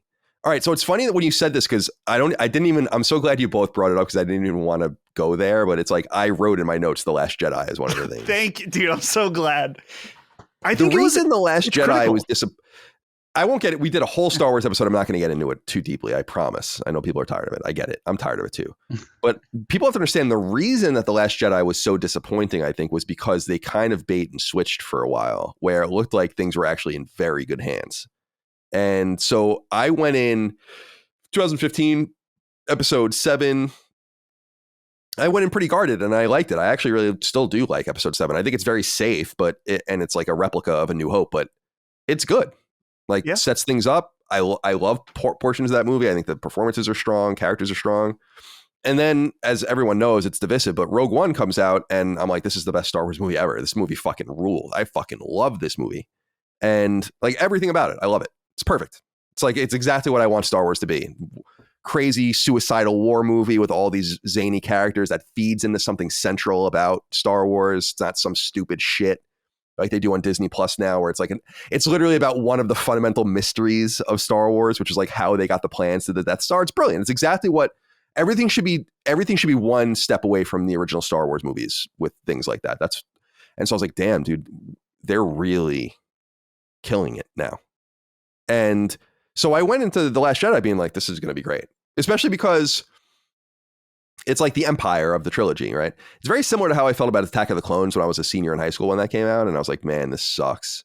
But I went in with really high expectations because I'm like, oh, it's the Empire. Everyone always just assumes this arc is going to be the most important part and all that. And so I think it wasn't that Last Jedi was just so bad, even though it is really bad. It's a bad movie, in my opinion, like bad, straight up bad movie. But it's coming on what looked like something very promising, like we were coming back. It's why on the Star Wars episode I was talking about, maybe we, what would this look like under George Lucas? Would it be better? Would we have gotten better outcomes or whatever? That's the reason why The Last Jedi was so disappointing to me, was just because it was a rare time when I'm like, well, you'd be kind of foolish not to have expectations. Look at episode 7 in Rogue One. Why don't you believe that this is in good hands? And it's like, well, it wasn't in good hands. And then I wrote down just for TV shows to Game of Thrones, just because I'm surprised by how bad it is at the end and how rushed it is at the end. And how I'm getting a call from Central Islip. That's in Long Island. That's got to be a telemarketer or something. And it's not that I liked Game of Thrones a lot actually, but it's not. And I've read the first 2 books as well. I'm not like super into the books, but it was just surprising. And actually, we were talking about it a little on Sacred, Dustin, that it seems like maybe we're reading into it too much, but the plan with the Last of Us TV show seems to be built around making sure the 3rd game gets out and giving it enough time to get out, which is why it seems like they're splitting the 2nd game into 3 seasons by the sound of it, and doing like a short 2nd season, a longer 3rd season, and then some sort of 4th season tying 2 to 3. And I think a lot of that comes out of that experience probably from HBO, because I don't think they found themselves in a position they thought they were going to be in. Now, that's not really their fault. And Mike and I were just talking about this recently. It's a totally different conversation. Like, what is George Martin doing? Like, what is he doing? I see him pop up. I was joking around with Micah because he's a really famous Jets fan, actually. And he's like, he goes to like training camp and all that. And I'm going to be like, when that motherfucker pops up at training camp this year and is like dicking around, everyone's be like, why aren't you, like, what are you doing? What are you doing? And it's always a new project. It's like always, it's not only Elden Ring, which I don't really believe he really had much to do with, to be perfectly honest with you. That's very similar to Homefront and John Milius wrote Homefront. No, he didn't. John Milius like lent his name to it. So who the hell knows what he's really involved in? It's just like, dude, oh my God, I want to wring that guy's neck because it's just so annoying. Like, just give it to like that Brandon Sanderson guy or whatever. Let him finish it. If you're not going to do it, you know? It would be a lot better. Yeah, I don't think he's going to finish it. I don't think that's a surprise to anybody. I think the drive to writing stories left him when the rest of the story was told in whatever way it was told. I don't think it's a reaction to the fans in the last couple seasons, because I think anybody of any kind of ego, and I think George R. R. Martin has some ego, would say, oh, I would do it better than that. But it's out, right? Like, you have this story in your head. You have the Jon Snow lineage thing in your head. It's out now. It's not any surprises to be left. And so I just don't think he's got the drive anymore. So he keeps saying he's working on it because he can't say that he's not. But I don't think he is. Yeah, that's the thing, is that I would just, if I feel like he actually Mike and I were talking about this, like, does the writer owe anything to someone? And it's like, no, I guess not literally, but if you're really not going to, if you really don't have the heart to finish it, then you should find a replacement to let them finish it. Like, you've kind of fucked over a lot of people that invested in you, and the reason you're famous at all, and really the reason that the show didn't end well is your fault. So, like, you weren't ready to go. The show gave you so much runway to finish the stories. And I was telling Micah, what's funny is that's not even supposed to be the last book. It's the second to last book. That's so, right. like, Although we're talking about him finishing the second to last book. You know, I think most people think Dreams of Spring would come pretty easily after whatever happens in Winds of Winter, but I don't think either one is going to come. So I've kind of put that on the back shelf. But I agree with you on a moral basis, right? Like, you've sold people into a series. These things don't have a finish. They don't have an arc for every character in these stories. That if it's left you, then you should go and find someone else. I guess I'm just a little bit empathetic of the situation of an older gentleman finding himself in where he doesn't have the heart, but he would have to hand it over. And so I look at him on the internet as a kind of tragic figure right now. And I understand why people are upset, but yeah, to me, it is strange, because it's like, yeah, you don't have the heart, but nonetheless, finish the fucking books. You know, like, to me, that's kind of my answer, is like, nonetheless, dude, even use ghostwriters, like, embrace something that, like, will let you get it out. You don't think people can write just like you and replicate your writing? I'm sure they can. Anyone can be verbose. I'm just saying that would be an ego hit to acknowledge. Yeah, no, you're right. You're right. 3 other things I wanted to mention. I'll mention them somewhat quickly. They're different things. One's entertainment, one's sports, one's my own life. Sports. My whole life has been disappointing in sports. And it's funny because I've often said, especially with the Jets, that it's almost unthinkable that they would ever win the Super Bowl, because what would we do? I grew up, again, Long Island is Jets territory. I grew up in that culture, and part of Jets fandom is how bad they are. Like, that is part of it. And again, we were watching Curb Your Enthusiasm, where there's a whole episode about it, and then it comes up again later, where, like, Larry's just randomly upset because of the Jets. But then there's the episode, of course, where his friend kills himself because of the Jets. And I just think 2009 and 2010 were some of the most disappointing, especially 2010. So for people that are not familiar with football, and why would you be? The Jets haven't made the playoffs in many years at this point. The last time they made the playoffs was 2010. So they haven't even played in the playoffs since then. And they made it in 2009 and 2010 to the championship game in the AFC both years, which is one game away from the Super Bowl. And they haven't been to the Super Bowl since they won. They won Super Bowl III, which was in 69. And the first year I was so excited to be there. When they got beaten, I was like, that's okay. And then the second year I cried. And I was really, really, truly disappointed, because I know how tight windows are in football, and how our window was over basically at that point. And fast forward all of this time, I talked about, I think it was a topic at some point on the show, but just to throw it out there, like, when Rodgers got hurt, I wanted to fucking cry and, like, crawl into a ball.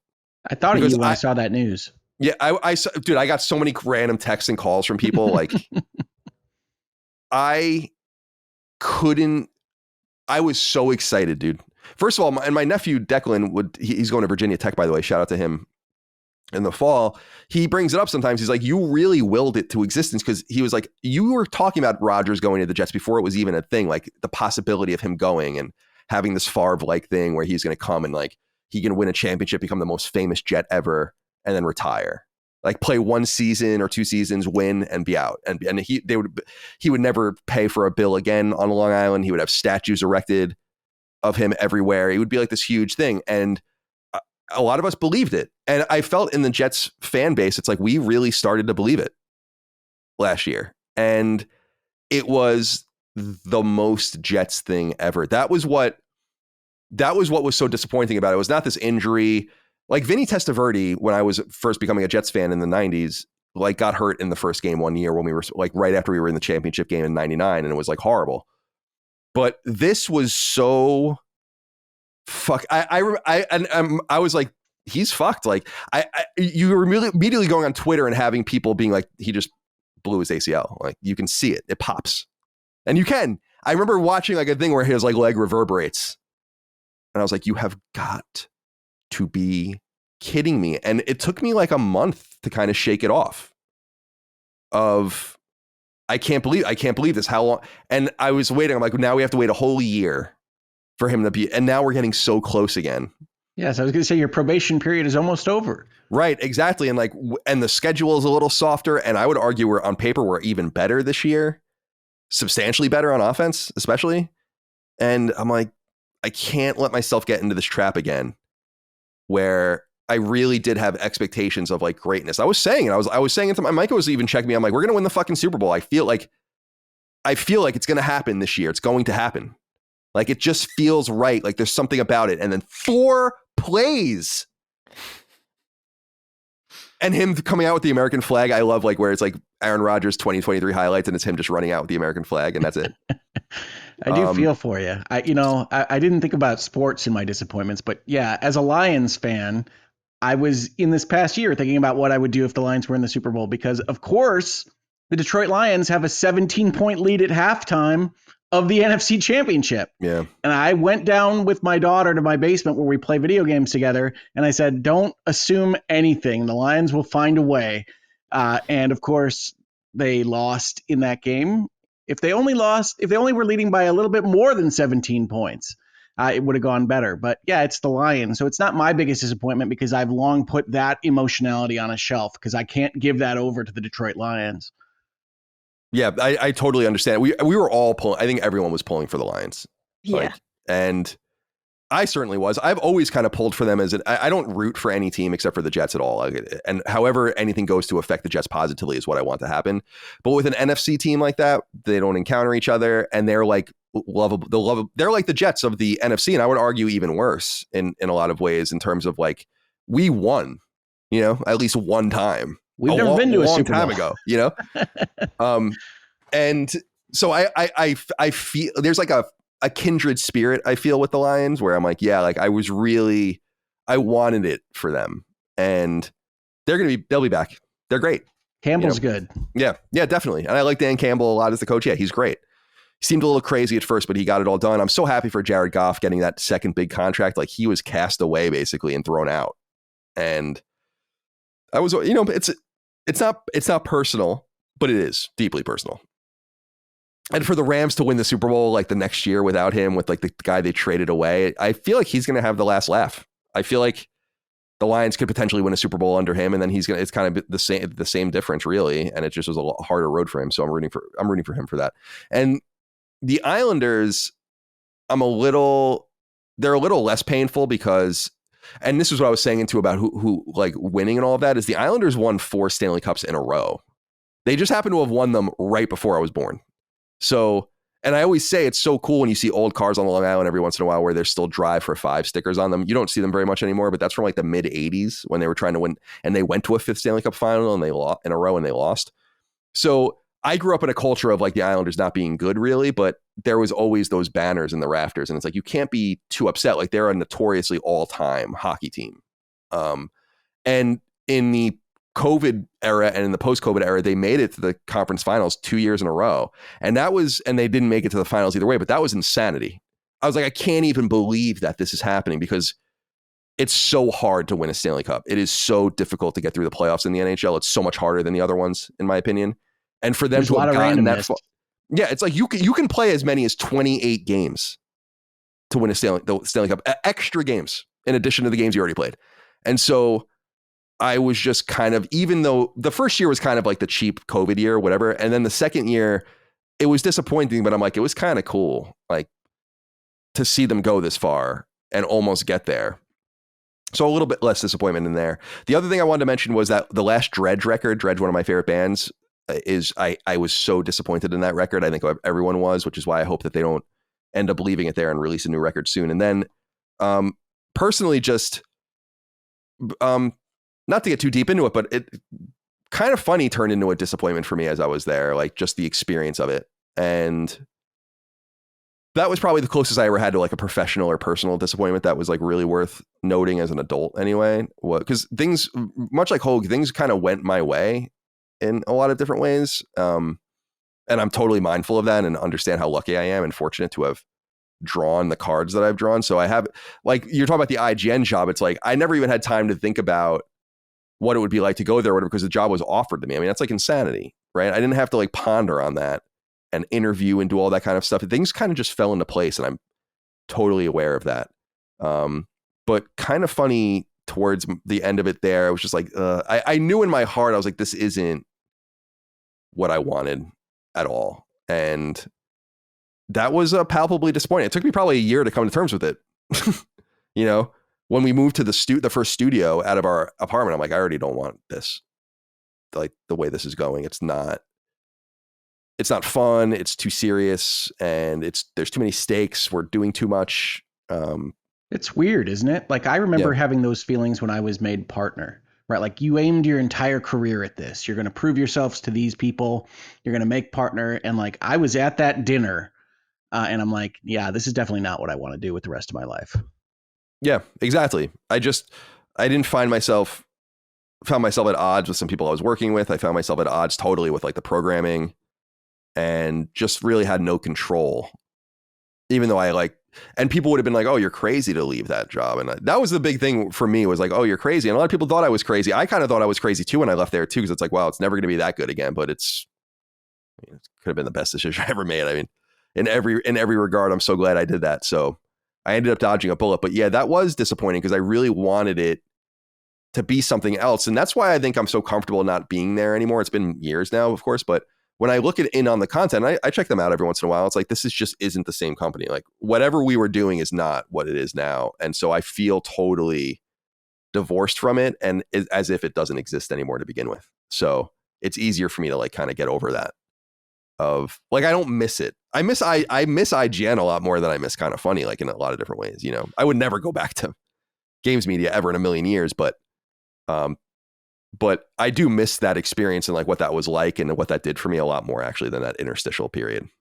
Because it was for free. I was at IGN for 12 years, and then I was only at Kind of Funny for 2.5. And now I've been doing this for 7.5 years, something like that. So like, that really was just a small period of my life that happens to have been like a flashpoint for a lot of people. So yeah, those were my disappointments amongst many others. Sure. Yeah. Well, Micah, this leaves us with you and your disappointments. Yeah. I got a couple of these. I'm going to start with the serious answer, and we're going to end with the silly answer. The serious one, and I'm gonna be upfront. This is maybe TMI, but I think it's a universal experience for a lot of people. The broad answer being Puberty itself was a massive disappointment. Here's why. It's about expectations, like we talked about. You realize as an adult, in children's media, puberty is a huge topic, because a lot of it is helping kids understand what's going to happen to them in a relatable way and in a way that is, you know, not scary to them. But if you observe children's books or TV, like as an adult, and you're like, they are talking about this constantly, you know, the guy whose voice changes and it's awkward for a bit until everyone gets used to it, or that you're suddenly a foot taller, you know, and you have to kind of get used to this, right? And the thing is that for me in particular, it did not go the way everyone said it would. I didn't get very much taller. I was very disappointed that I didn't grow very tall. I was hoping that I'd be as tall as my mom. I'm not even close. That was a big disappointment. Things like that of like, man, this did not pan out the way everyone said it would. Everyone said that one day I'd wake up and I'd be tall and pretty and everyone would like me. None of that happened. And so it was just like, those expectations that you were set upon you by the Babysitter's Club, all right, and all these TV shows I liked, they all lied to me. And a more distinct facet of that being a woman was getting your first period, which I will share no details of, but it's about the expectation of it. Everyone treats you as like you're immature, you're a child because you haven't experienced this thing yet. And the other girls in class will make fun of you because you're not like them yet. And you are just hoping and wishing, like, okay, I just want to be like everyone else. And the moment that it happens, it's the worst fucking thing ever. And you can't believe that you wished for this. I remember I was 13 years old and I was on a random summer day, like, oh my God, suddenly it happened. I'm part of the club. Holy shit, it's terrible. You feel like you got kicked in the stomach. You're very tired. You're very hungry. You're also nauseous. And it's like, and you need to do this for the next 40 years. And I just remember feeling immediately regret that I had ever wanted this, regret that I had ever listened to the bullies who were like, oh, you're a late bloomer, you're this, you're that, and just being like, oh, shut up, one of these days. And just immediately saying, if I could have put this off for 20 more years, I would have. Like, it's the absolute worst. It's terrible. And everybody lied to you about it. And I think that was a distinct disappointment that I laugh about it now, but at the time it was like shattering to be like, Grandma told me that this was really important. And in reality, I think Grandma just wanted me to suffer as she had suffered. Like, there's a big part of talking to other women about this topic, and it's just like a lot of it seemed to just be jealousy of like them being upset that you weren't suffering right along with them. And then once you are, it's like, oh, you're in the club. Women can't Great. suffer alone. That is one thing I've learned about women in my 30 years. They must share in the suffering. Oh, exactly. Like, why aren't you also upset? Why aren't you also in pain? Why would you want me to be? Because the funniest thing about it was feeling like inadequate in some regard. And then once you join the club and it's like, first of all, this is literally just like a thing that happens to you. It has no bearing on your maturity or your personality or anything. That this pedestal that it was put upon by everyone around me, it was like, this is a lie. And then also, it's like, it's inconvenient. It's awful. Expensive. All these things you have to buy. This ain't cheap. And all these things are taxed. They're not tax-free. All of this was garbage. And I totally bought into it. And I thought it'd be awesome and cool. And it turned out it wasn't. Ruined my favorite pair of pants. Never got over that. My favorite jeans. Gone. Things like that. I just was like, this was a load of baloney. And I have never recovered. That was a big one. I think that's a great answer. I think childhood expectations is a great answer, right? Like, I remember getting to high school and thinking, this isn't like Saved by the Bell. Right. Where are the antics? Yeah. Where are the hijinks? Yeah, there is something grounded about reality that doesn't match what we expect for sure. Yeah. Feeling like you got duped by children's media, which it serves a purpose. It makes high school feel less intimidating if you expect it to be fun. But then the reality being that high school was a lot of work. Of course you graduate later and you find out what you're really in for in the real world. But at the time it was like, oh, you feel so accomplished being in these, college prep classes and all those things. And then the crushing weight of expectations. And it's like, well, this isn't what they showed me on Hey Arnold. All right. Like, this isn't anything like it was on that show. But it is like, yeah, feeling almost like you were duped as a child because what was presented to you, in ways that are probably supposed to help children be comfortable with these new experiences and help them not be afraid of new things. But the reality is that you can't really prep them for it because sometimes it is just awful. Sometimes high school is terrible and you just have to deal with it. So, yeah, childhood the power of media expectations is really interesting, right? Absolutely. Like power of media is so important to the way people interact with what winds up being their reality. I remember being really intimidated about law school and the bar exam from like movies like The Paper Chase and things that my dad would tell me because he was a lawyer. And thankfully, in the opposite of it not being fun, like Saved by the Bell, it's not I didn't find law school to be intimidating and just absolutely anxiety inducing as something like the paper chase. But you do get so much of your expectations, which leads to disappointment or acceptance from the media that you consume. And I think that's an interesting part of the life experience. Definitely. As a teen, like I was in high school, while The Office was on, for example. I had no experience in the working world really. And I remember thinking like, it probably isn't like this, but people probably have some fun at work. And while, yeah, I had some fun office times, it definitely was like, no, all these like Parks and Rec and The Office and these shows where like you're very close with your coworkers. And it's like, that is an extreme rarity, probably for the best in reality, because fostering relationships with your coworkers can be dicey. I don't mean even romantic, but just in general. But it was like even things like that as a teen and being like, oh yeah, having an office job looks like it'll be kind of fun. And then it's like, it's not that much fun. It kind of sucks. There are a lot of things about that office job that suck.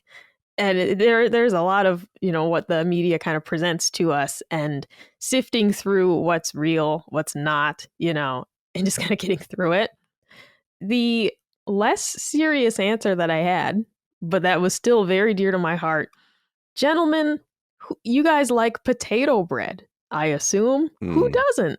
Potato bread. Like a potato roll for a like a bun?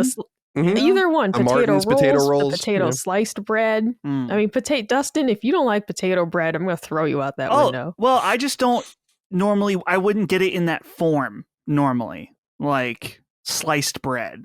Potato roll, though, no problem. And I probably have no problem with potato bread. I've never bought that specific form of it. Son, you get a PB&J on potato bread? My God. I'm sure it's great. I have keto bread that is acceptable. It's a fine vehicle, and that's all it needs to be. What is keto bread made of? I don't know. I don't really want to know. It's low calorie, but it tastes pretty good, and it's just dense enough to make an egg sandwich with. Okay. I don't ask any questions. It could be glue. I don't care. I like that. Well, we go from potato bread. Here's another thing I love, bagels. And I remember I had what I thought was $1 million idea, potato bread bagels. I thought this is going to be a hot ticket. And I sent an email to Thomas Bread, Bagel Company, because I was like, I don't even want the money for this. I just want this to exist. I want somebody to make potato bread bagels. They did not like the idea. They never implemented the idea. I never presented it to any other bread companies because I was really set on it being Thomas. Maybe lenders would do it, but I never approached them, But that was a distinct feeling of like, I really thought I had something there. Like this is, especially when Thomas Bagels came out with those stupid muffin tops. Okay. And I'm like, you're 30 years late on this idea that Elaine already had. Okay. And they're selling these muffin tops now in their English muffin packaging. I'm like, this is stupid. I gave you a golden idea of potato bread bagels and you're selling muffin tops. Like and I watch them every week go on clearance because nobody's buying that shit. And I'm just like, I gave you a fantastic idea. And they're selling cranberry bagels. Nobody likes cranberries outside of New England. I like cranberries, but the rest of the world doesn't. They're like, this is ridiculous. I gave them a home run and they've never used it. They completely did. And that was another key moment of disappointment because I was like, I have something here. I have a moment of greatness. And how the message went was I said, I have a new product idea. And they were like, oh, we'd love to hear it. And I said, potato bread bagels. And the guy replied, what? And I said, yeah, I think a potato bread flavored bagel would be excellent. And he was like, okay. And like that was the end of the conversation. He might as well told you to go fuck yourself from that tone. He pretty much did, Dustin. Like.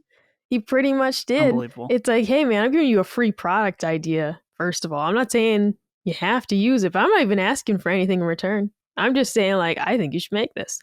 And the guy was didn't even care. So that one hurt me deeply. And I've never really recovered. But that's the other answer that immediately came to mind when I saw your email this morning was, the potato bread bagel. The potato bread bagel. Because I don't think I'll ever see it realized. It's like the Wright brothers. What if they never built their plane? And for me, it's like, I don't think I'm going to be on my deathbed having never had a potato bread bagel, just dreaming about it this time. This sounds like an opportunity, Micah. I mean, you bake all the time. Why can't you be the one to make it? I don't know. The logistics of experimenting like that. You know, bread baking is a tricky business. Have And you part made of bagels why before? it's like, I have not made bagels before, no. Oh, you can do it. No. Talk to Holly. I don't know. Holly has made some banging bagels. So she could be your starting point, master the standard bagel, and then really anything's possible. In fact, maybe you're thinking too small with just the potato bagel. You could make all kinds of bagels of, the world is your oyster. Corn in them? Cornmeal bagel or just straight up corn chunks? Kernels of corn. I don't know about that one. Every bite. Crab meat. Crab meat bagel. Here's the other idea, though. I just ask Holly, the next time you make a bagel, please put mashed potatoes in one of them and just see how that goes. You just knead one bagel. You just got to knead in some mashed potatoes and just tell me how that went. But it's, it feels like, I don't know. It really is that feeling of, oh, they were smart enough to do it, but the time wasn't right. Colin, you and I talked about this recently. Benjamin Franklin being a very smart man, but the technology wasn't there yet in his time. Mm-hmm. Like, if he was here today, he'd be like an even better scientist and an even better, inventor, let's say. But the technology just wasn't there. They weren't ready. I feel like the world wasn't ready for potato bread bagel. But maybe after I'm gone, it'll take off. Do you think Benjamin Franklin, would he be... I mean, he has much more scientific possibility, but he also has much more dick potential, if you know what I'm saying. Like, he was already spreading it out all over the place. But with the internet, he might just be a full-blown sex addict. Yeah, he would. But here's the thing, though. Me Too movement. That's right. He's out. He's done. Ben Franklin in the television era would have done excellent. If he was around in like the 60s, 70s. Sure. And died then, he would have been fine. But Ben Franklin would not survive in today's climate. No. He'd get Harvey Weinstein right out the room. Either that or in the era before they knew what was going on, maybe could have got AIDS. That's also true. Just saying. That's also true. Also Ben Franklin was in a bit of a safer time back then. And even still, he was riddled with disease. Did he have diseases from his I don't think so. I read Walter Isaacson's biography of him last year, and the through line in that is that like that stuff's really overblown. But who really knows? People could have been discreet. No way. No. Okay, I'm sorry. With modern technology, we have not been able to get rid of STDs because people are stupid.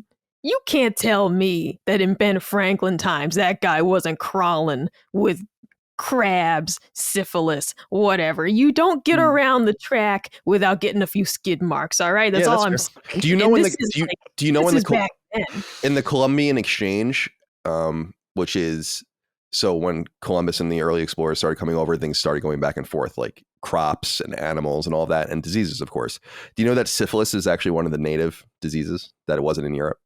Interesting. Which is so strange because it's not as serious as smallpox and the other things that we spread to the New World, but that's one of the things that went the other way in the Columbian Exchange, which is interesting to me. Yeah.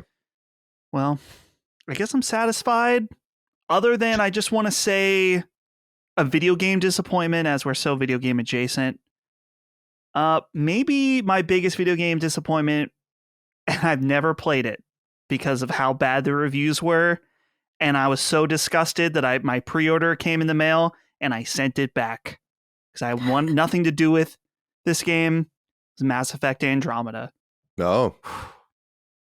How broken it was. And even if it wasn't broken, people didn't like it. As a huge Mass Effect fan, I said, no, thank you. And then BioWare never did a single damn thing for me ever again after that. Here, you want some comments, Constellation? I like Andromeda better than Mass Effect 2.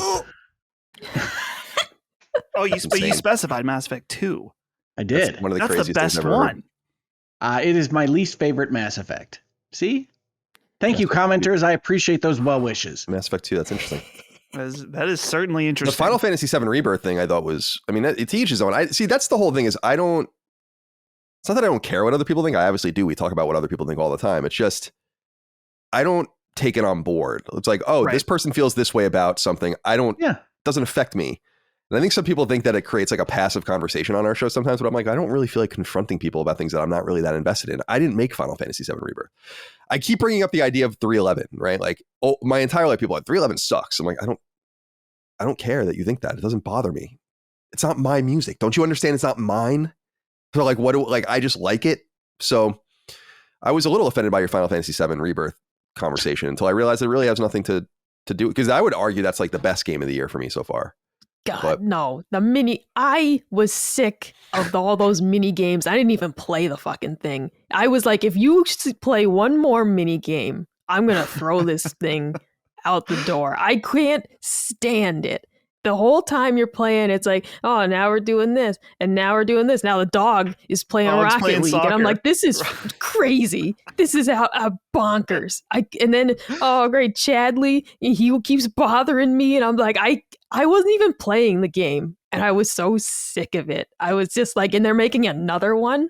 In 3 years, I got to do this all over again. Like it was awful. I really like the world. Awful. I really like the imagination, because I think that comes from the 90s, really. I like that they showed that you can have an open world that doesn't all have to be kind of various degrees of bland to get through. But yeah, I thought that if you're going to expand that part of the game to a 100-hour opus, then you needed to bring more plot points and character arcs to the party. Like, that's what I had expected, right? That's my expectation. That's what they didn't meet. That's why I'm disappointed, because I think they basically left the plot mostly sitting the way it used to, and not much happens in that 10 hours. It's a kind of a tour of the world.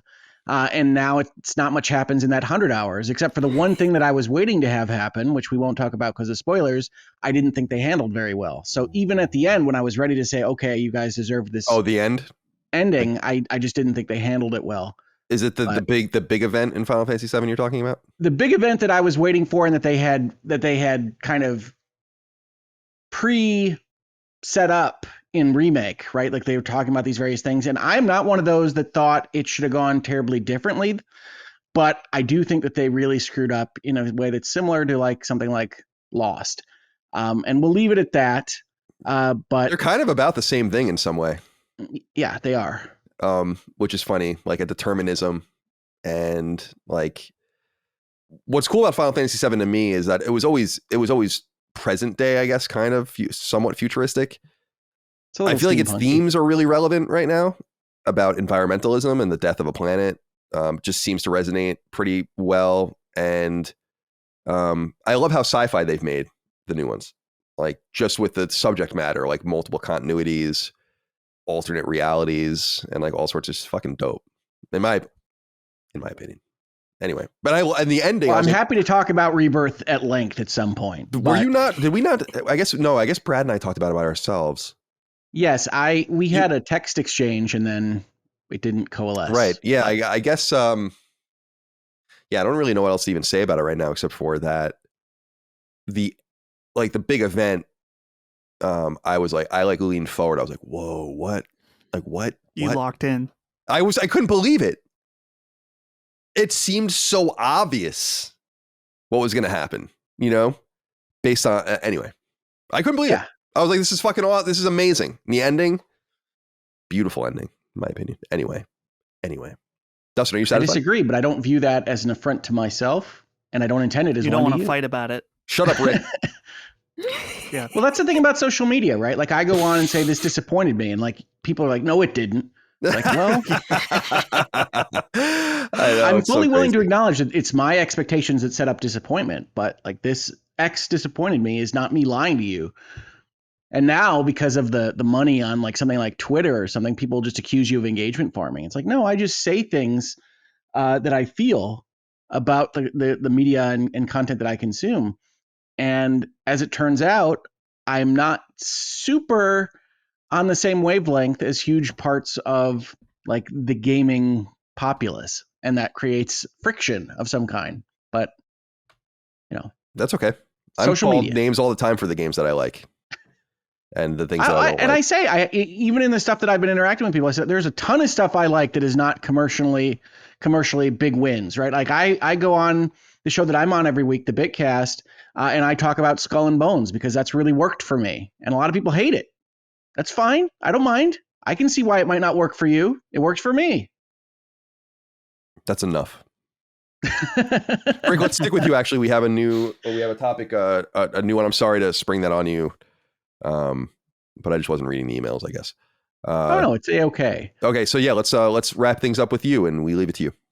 Sure. So I was originally going to talk a little bit about anxiety and certain of the things that I was going through post-stroke, and more specifically about calming things that I didn't expect to work for that anxiety. In particular, a game that I really wanted to flag for people that is a game that I don't think is a great video game, but is a tremendous kind of meditative outlet for me and has put me in a better mood since I've been playing it for an hour at a time. And that's a Nintendo game called Endless Ocean Luminous. Oh.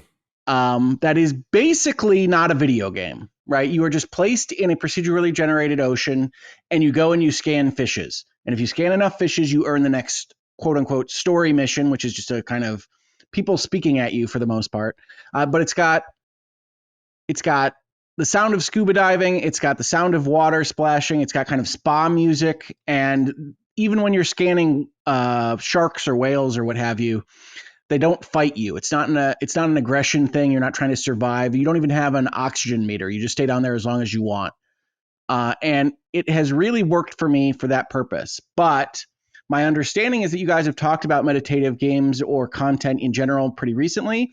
So one of the things that I wanted to talk about instead, and I think really works well with what Dustin was talking about, is there was a tweet this week from Sam Lake, who's the creative director at Remedy and is kind of one of my creative heroes. I love the Remedyverse. I love Alan Wake. He's the face of Max Payne, so you might recognize him from that. But he had a tweet where he basically responded in agreement to somebody that was saying, hey, I talk about the 3 Star Wars movies and the 3 Indiana Jones movies and the 1 Matrix movie, and I love those things, and nobody can take away from me what I consider to be canon.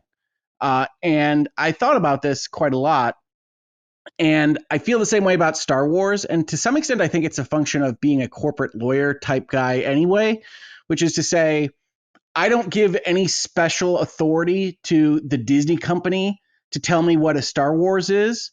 And if I don't like The Force Awakens and The Last Jedi and Rise of Skywalker on a primary basis because I don't think they planned out anything, and I think you can tell that the creators are bouncing between thoughts through each of the movies, which I really hate as a concept from some of my favorite universes, that I just say they're not canon in my head. Is there anything that you guys have that you just say, I don't count those things to maintain what I like about what I do like?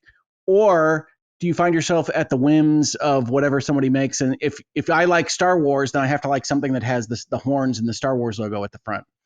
And that's just an example. It doesn't have to be Star Wars. That's a great question. Just because, first of all, shout out to Endless Ocean.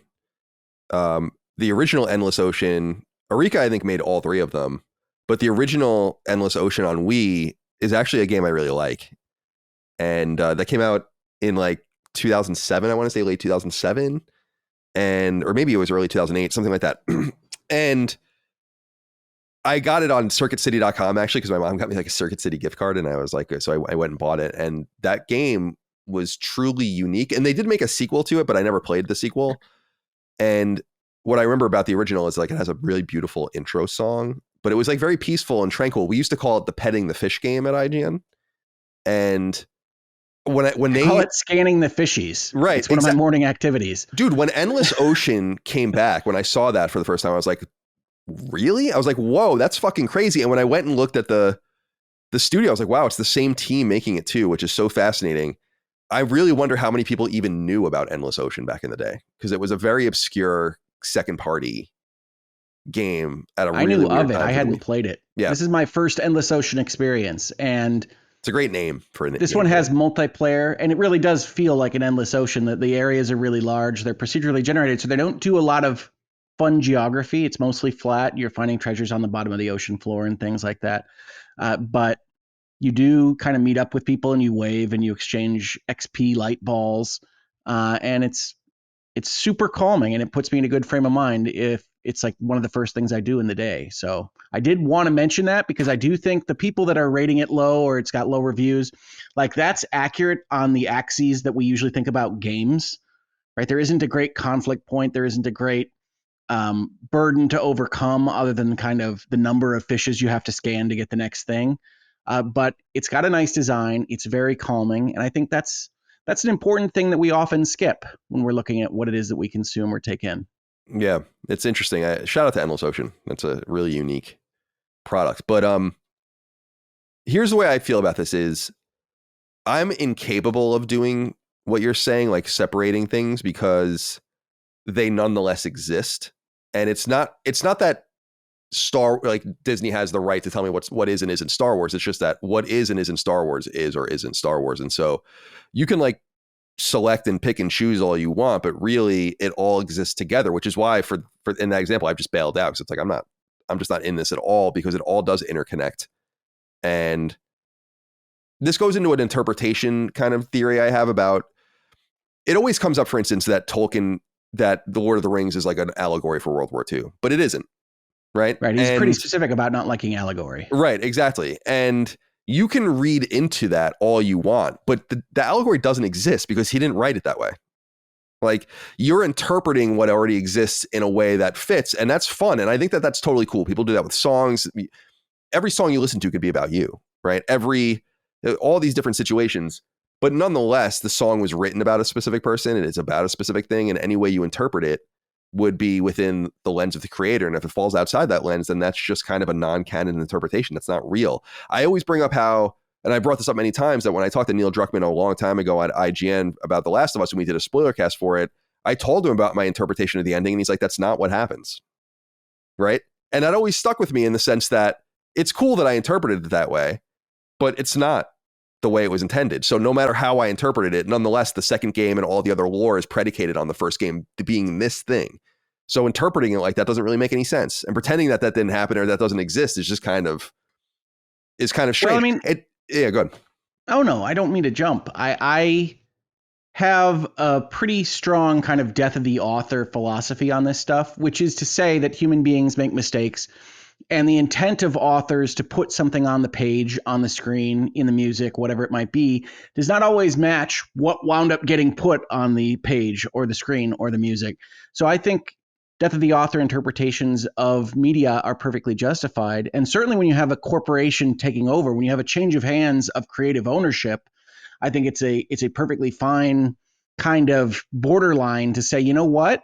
When I watched The Last Jedi, and I look at Luke Skywalker's speech about what the Jedi did in the prequels, and I say, well, that's not the Luke Skywalker character that had grown up to learn that attachment was at some form okay in the original trilogy. To go back and re-say these things from the prequels is essentially a misreading of the character, is a justified position, in my opinion, because I can point to all the things that lead me to think that. And if you disagree, that's fine, Disney. You can say, oh, this is exactly what Luke Skywalker would have done. Rian Johnson can pout on Twitter for as long as he wants.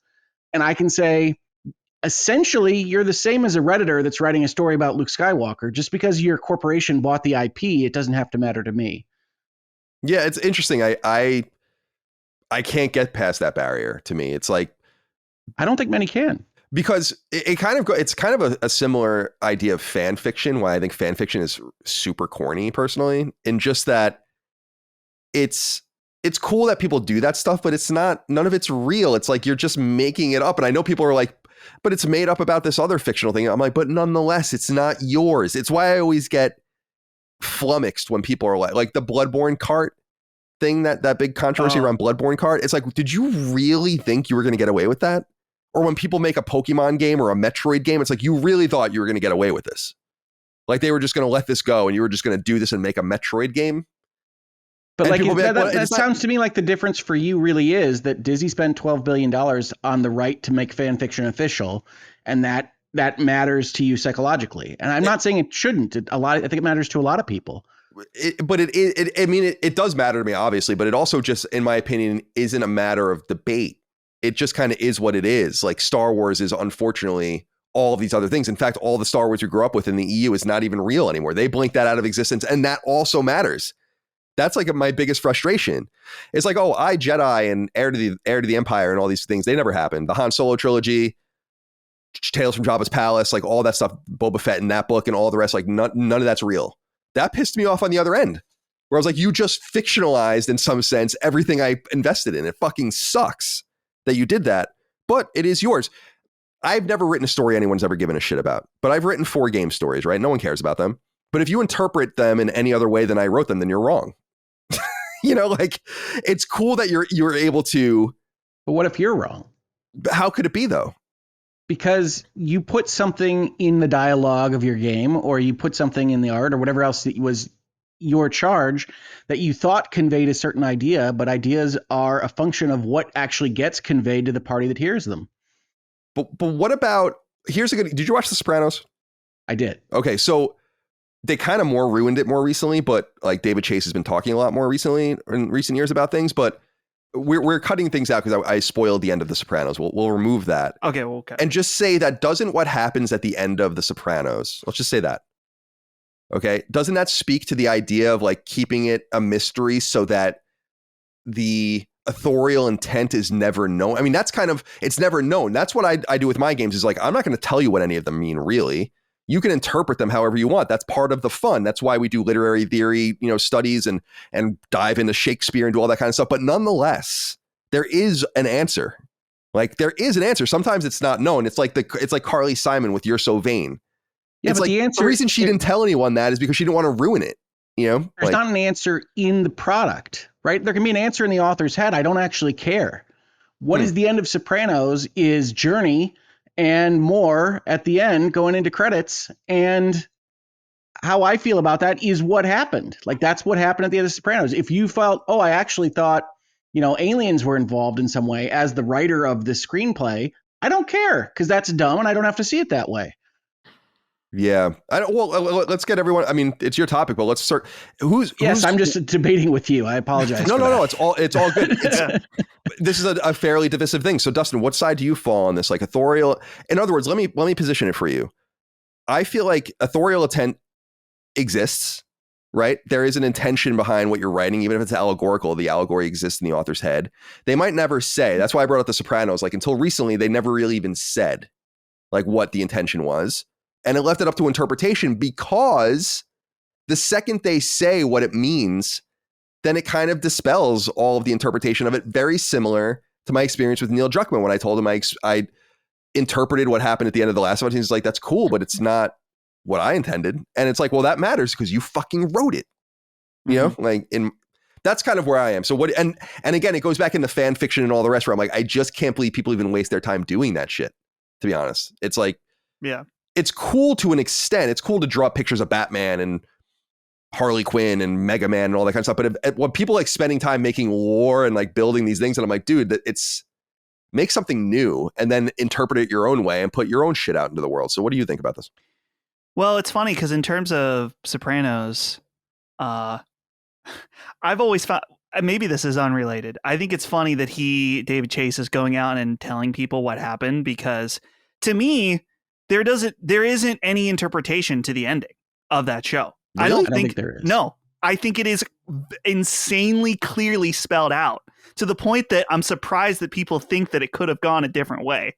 It is like, there are multiple things that happen that final season that basically tell you what is going to happen at the very end. Yeah. It's just not literally shown, but if you read between the lines in a lot of ways, it's like, yeah, this is exactly what is going to happen. Specifically something that someone says on a boat. But yeah, okay, I know that, but and David Chase has been looser lipped recently in recent years. Dagan's like a huge fan, so he's always like cluing me in. But I remember the first time he spoke about it, it was a fucking huge deal, because he kind of confirmed, and I think actually walked it back, if I recall. Like, kind of like tried to put the genie back in the bottle in some sense. And by that point, it was dispelled. There's value to not knowing, right? I mean, talking about it as a commercial enterprise, marketing something, there's a value in ambiguity. Both from an artistic standpoint, which is that artists and theorists and people that engage on that level with these things, like that ambiguity and like to kind of toss things over in their head, but also because if you don't know, there's a mystery element added to whatever story you're talking about. And a lot of people like that on its own, right? I mean, we could talk about Sopranos endings. We can talk about the top in Inception. We can talk about all sorts of stuff. The point is that the top of an Inception doesn't fall over, like as a physical fact. There is no screenshot of it falling over. And if Christopher Nolan were to come out tomorrow and say it falls over right after the credits end, and you say, okay, but that's not in the movie. That's kind of like with Dumbledore being gay. If you remember that she afterwards, J.K. Rowling was like, oh yeah, Dumbledore, he's gay. It's like, well, you never wrote that really into the story. I think but eventually it is her character, written, and she can retcon it however she wants, right? Right. I get that, but I'm also kind of like, well, if Dumbledore's gay, then write a story about him being gay. Or like write something. And I find it weird when authors are just like, well, I can just make something canon by saying something in an interview. It's like, no, make something canon through your work. Right. But all right. So I'll give you a small example, a meaningless example, because no one gives a shit about our games really on a level where this should be discussed. But I wrote Herbroxia and Herbroxia 2, right? And I actually wrote Herbroxia 2 first. And then I had to write and go back and retcon Herbroxia 1, which had like a very loose story because I didn't write the first one to fit it in. And now we're working on a prequel to Herbroxia 1, Herbroxia 0. And I'm making that all up. And I'm literally going through all of the shit I wrote for the first two games and making sure everything fits as I'm making this up, and it's just, but it is my intention to have control over what actually exists in the world of Herbroxia. So any other interpretation of it is just not square with the authorial intent. That's why I understand what you guys are saying, where it doesn't really matter. It's like making a mixtape and pretending the bad songs on a record don't exist, but they do. And just because you avoid them doesn't mean that the base truth of those songs, existing or not, so it's, I know it's it's a meaningless example because Herbroxia is not a big series, but I'm just thinking of that myself, where it's like, well, I go back and make things up. Like I'm interpreting my own work even differently than I meant it, but it's up to me to do that. No one else. I think it really is depending on a situation for me and the work itself. Rick, I really liked what you said. I've never thought about this way with Star Wars, about Disney spending however many $1 billion in order to have the right to make canon fan fiction. Because you could it's so messy with Star Wars, kind of say that, do you want to go by the fact that's like, okay, well, George Lucas had his hands on those first 6 films, right? To some degree. So are we going by the author that he worked on those? Or is it what he allowed that was controlled within the universe? So a lot of the EU stuff that Colin was mentioning. I think the EU stuff, starting with like Heir to the Empire, where Lucasfilm was clearly paying more attention to what was in the books, is something that has that kind of patina of canon on it. You go Splinter of the Mind's Eye and stuff where they were like selling books and didn't care. That's not part of the Star Wars canon. But to me, it's really that question of like, does a major corporate transaction really change in your head who has the right to make things, especially when you have a situation like a Last Jedi where large portions of the fan base, I'm not saying everybody, if you love Last Jedi, that's great for you. A lot of people didn't. That large portions of the fan base say, no, hashtag not my Star Wars. When you have that kind of bodily rejection of the cancerous cells, is that something where you can just say, that's okay, Disney Star Wars isn't canon? I mean, it is an interesting meta level to it about, I mean, you're right in some sense, but nonetheless, you can't even square the things you care about with the things they're making. So you almost have to pretend that those things don't exist in perpetuity. Like there can be, in other words, no more new Star Wars for you at that point. If you're stuck in rooted in some past time, then you're halted there. You can be kind of caught, cryo frozen, in carbonite, if you will. But like, one of the issues that I have is like, I don't like Last Jedi. I don't like Rise of Skywalker. I try to approach each of these things that they make with kind of an open heart, as it were. I actually didn't hate the first 2 episodes of The Acolyte. We'll see where it goes. But you go and you buy a new Star Wars board game. Say I'm a big board game guy, and you'll have the galaxy laid out for you, and there will be Canto Bight, and there will be whatever other random names that I don't remember from the Disney Star Wars trilogy, and you kind of have to accept the universe as it is in its entirety, just for like reference points, not just the movies, in order to experience and love something like Star Wars now. And that's why I think it's rightly kind of said by you as critical of the position of just not accepting it as canon is you can't engage with the brand anymore at some important level. But I don't think that any given person has to just accept whatever content is placed in front of them as a part of something that they love. Yeah, there's another level of complication too, in the sense that, so with the role-playing game that we've long been working on, like I wrote the synopsis, made the world, the characters, like what the story's about, who the bad guys are, like what the stakes are and all of that, but someone else is writing it, like beat for beat. And I, as the creator of that world, have kind of endorsed that what he says goes. But then when I read the script, like there was one specific thing I said to him a while ago when I was reading the first act script, where I'm like, under no circumstances are we doing this. And like what he outlined in the story. So like I have still some sort of authorial tenor where I'm like, no way. Like this isn't happening anywhere in these games. And well, I think you said something important earlier, which was that while you're writing this prequel to your series, you are reinterpreting things that you wrote before outside of the original intent that you recognize that you had when you wrote them. Right. So this is one of the reasons why I think Death of the Author is so important, is that like human beings are not perfect, even when they are trying to be as clear as possible, communicating an idea or an expression or what have you. And you looking at past Colin's work and saying, well, actually, I'm going to interpret it this way differently because I think it works better for the universe. Totally legitimate because you're the author, but I think it's totally legitimate for anyone because of what the expression actually was put forth in the game or magazine or book or what have you.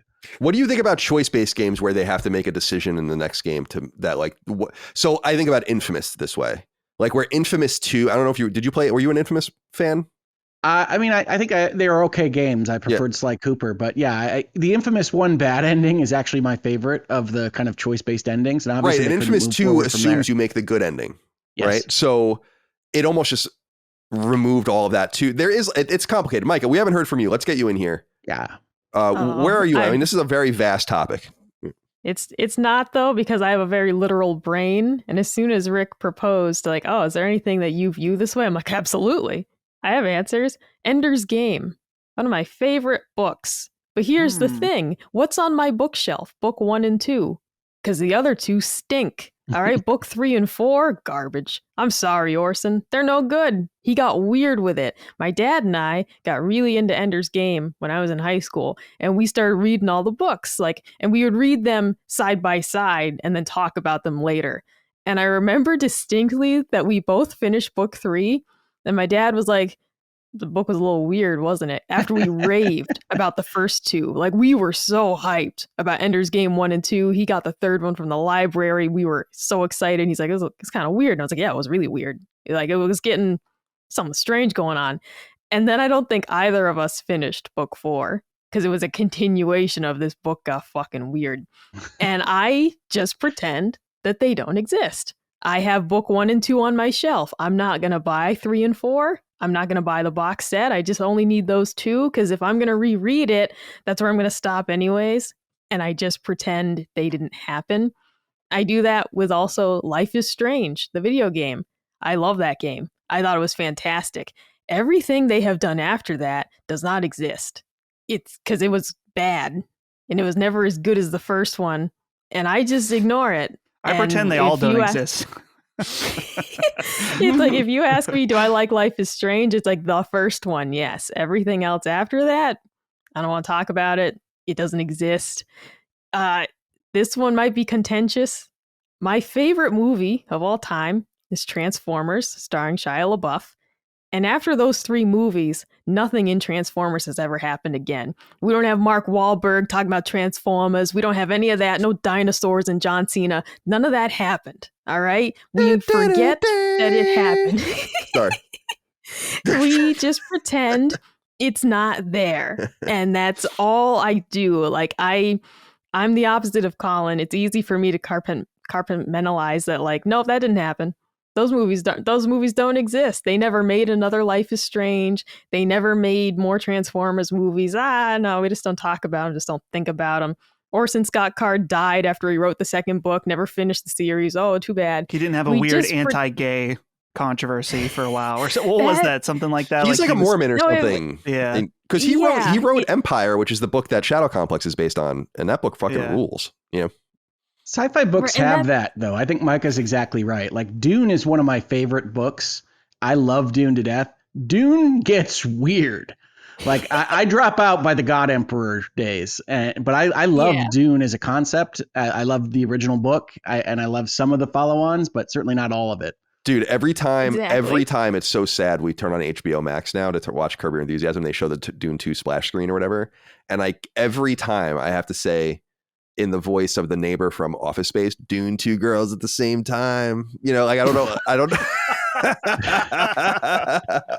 Oh, Dune 2 girls at the same time. Wow. I love that. I do love Dune 2 as the whole title. Yeah, but yes. Dune 2. Sorry, but Mike. No. I do this absolutely though with various series and just ignore the parts I don't like. I'm a huge Borderlands fan. I'm a huge fan of the Tales games. You know what I hated? Tales from the Borderlands. Terrible.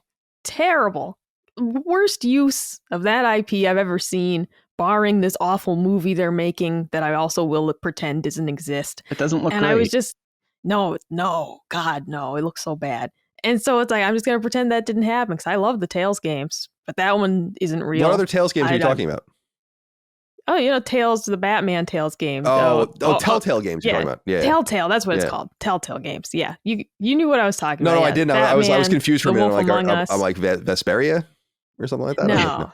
No. Although we pretend some of those don't exist too. Yeah. But the Batman, the Wolf Among Us, you know, all those ones that are good. Walking Dead, of course. But we pretend the Borderlands one doesn't exist. We pretend they didn't waste their time on that one and go bankrupt and ruin my life. Where is I'm going to presume you didn't like the second one either then. No. We just pretend all of it doesn't exist. I mean, like, if I don't get Wolf Among Us Part 2, as was promised to me. You will. It's coming. I'm going to die. Like, I think it might show up this weekend.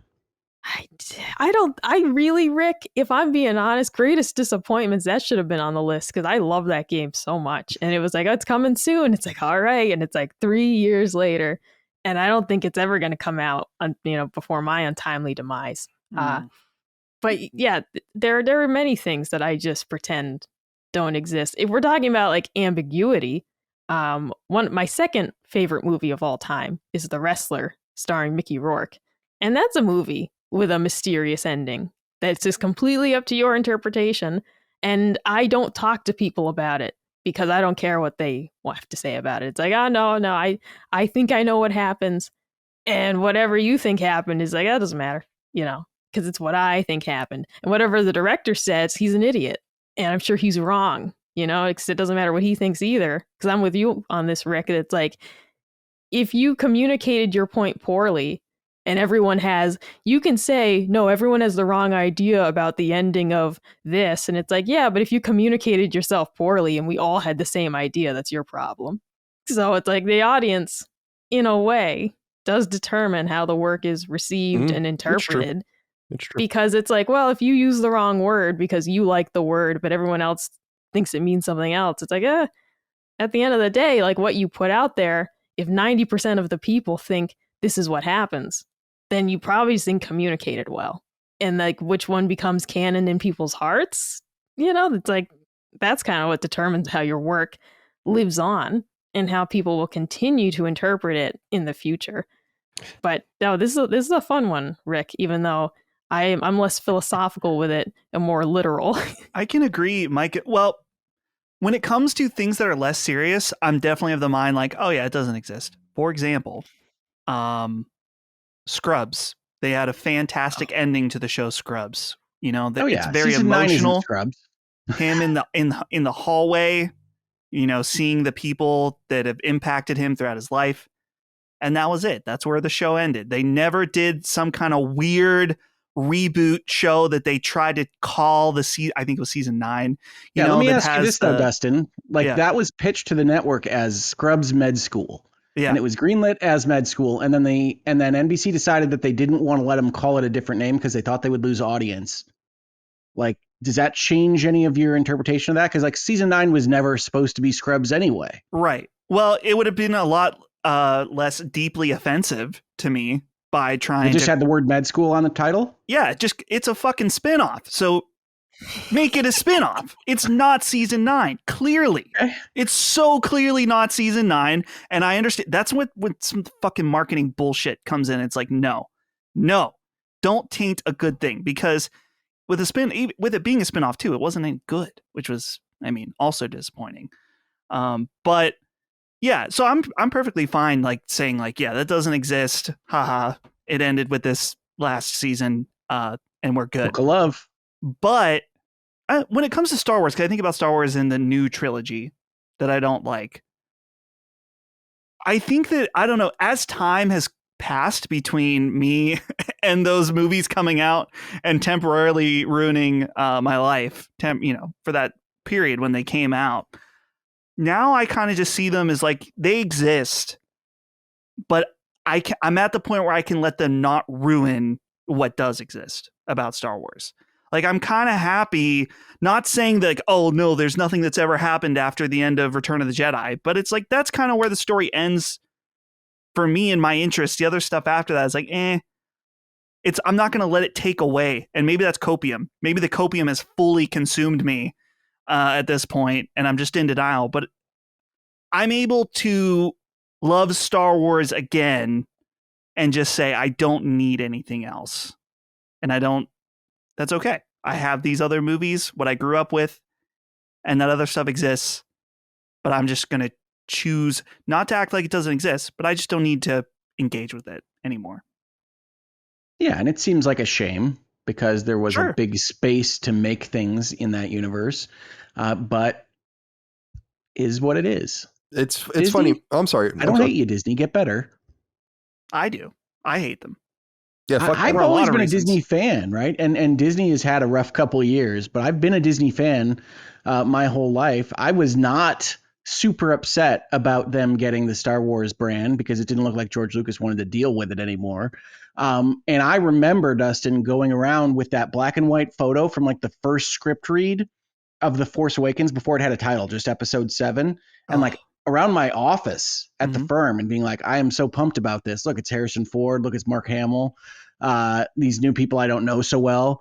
And they're sitting around and it's a great photo. And I remember the Force Awakens trailer came out, and this was before I had grown to basically hate every slow version of every major theme song with a piano plunk in it.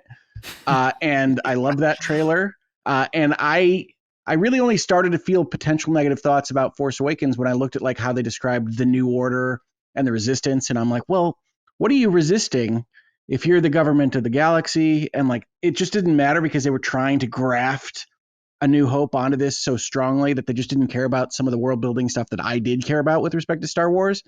And it took a while for that to kind of metastasize because I thought, okay, I didn't love that in Force Awakens, but Last Jedi, episode 8, has the chance to go and solidify what all this means because it was just kind of sketched out in the first one, and then they failed at that.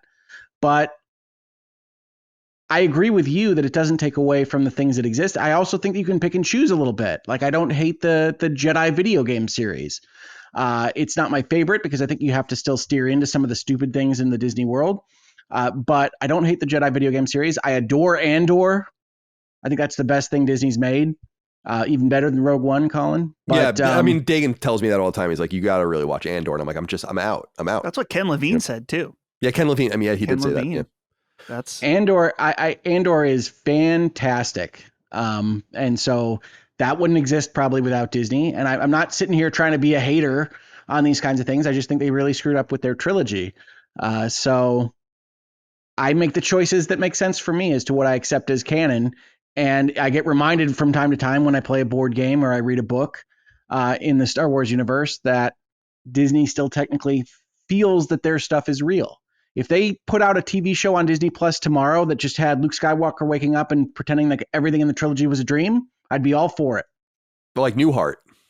Yeah, Newhart. Go for it. Yeah, it's funny, man, because it's not that I hate Disney. I think that's a kind of a strong word, but I resent permanent large creative companies that seem to just, it's not supposed to be like this. Like, I want to see smaller, scrappier companies. This is what Dagan always talks about with A24, where it's like these guys they do their own thing. Like they even solved their problems with the writers and the actors on their own, like during the strikes, and like we're making movies when everyone else was striking. Like they're out there doing things and getting things done and finding good investments and making reasonable investments and getting reasonable returns and all the rest. And it's silly to say like Star Wars is the biggest thing ever at the biggest entertainment company ever. It's just like, it's easy to kind of root against them because I just feel like there's so much oxygen being taken up by this really ridiculous behemoth that doesn't really seem to know what it's doing, to be perfectly honest with you.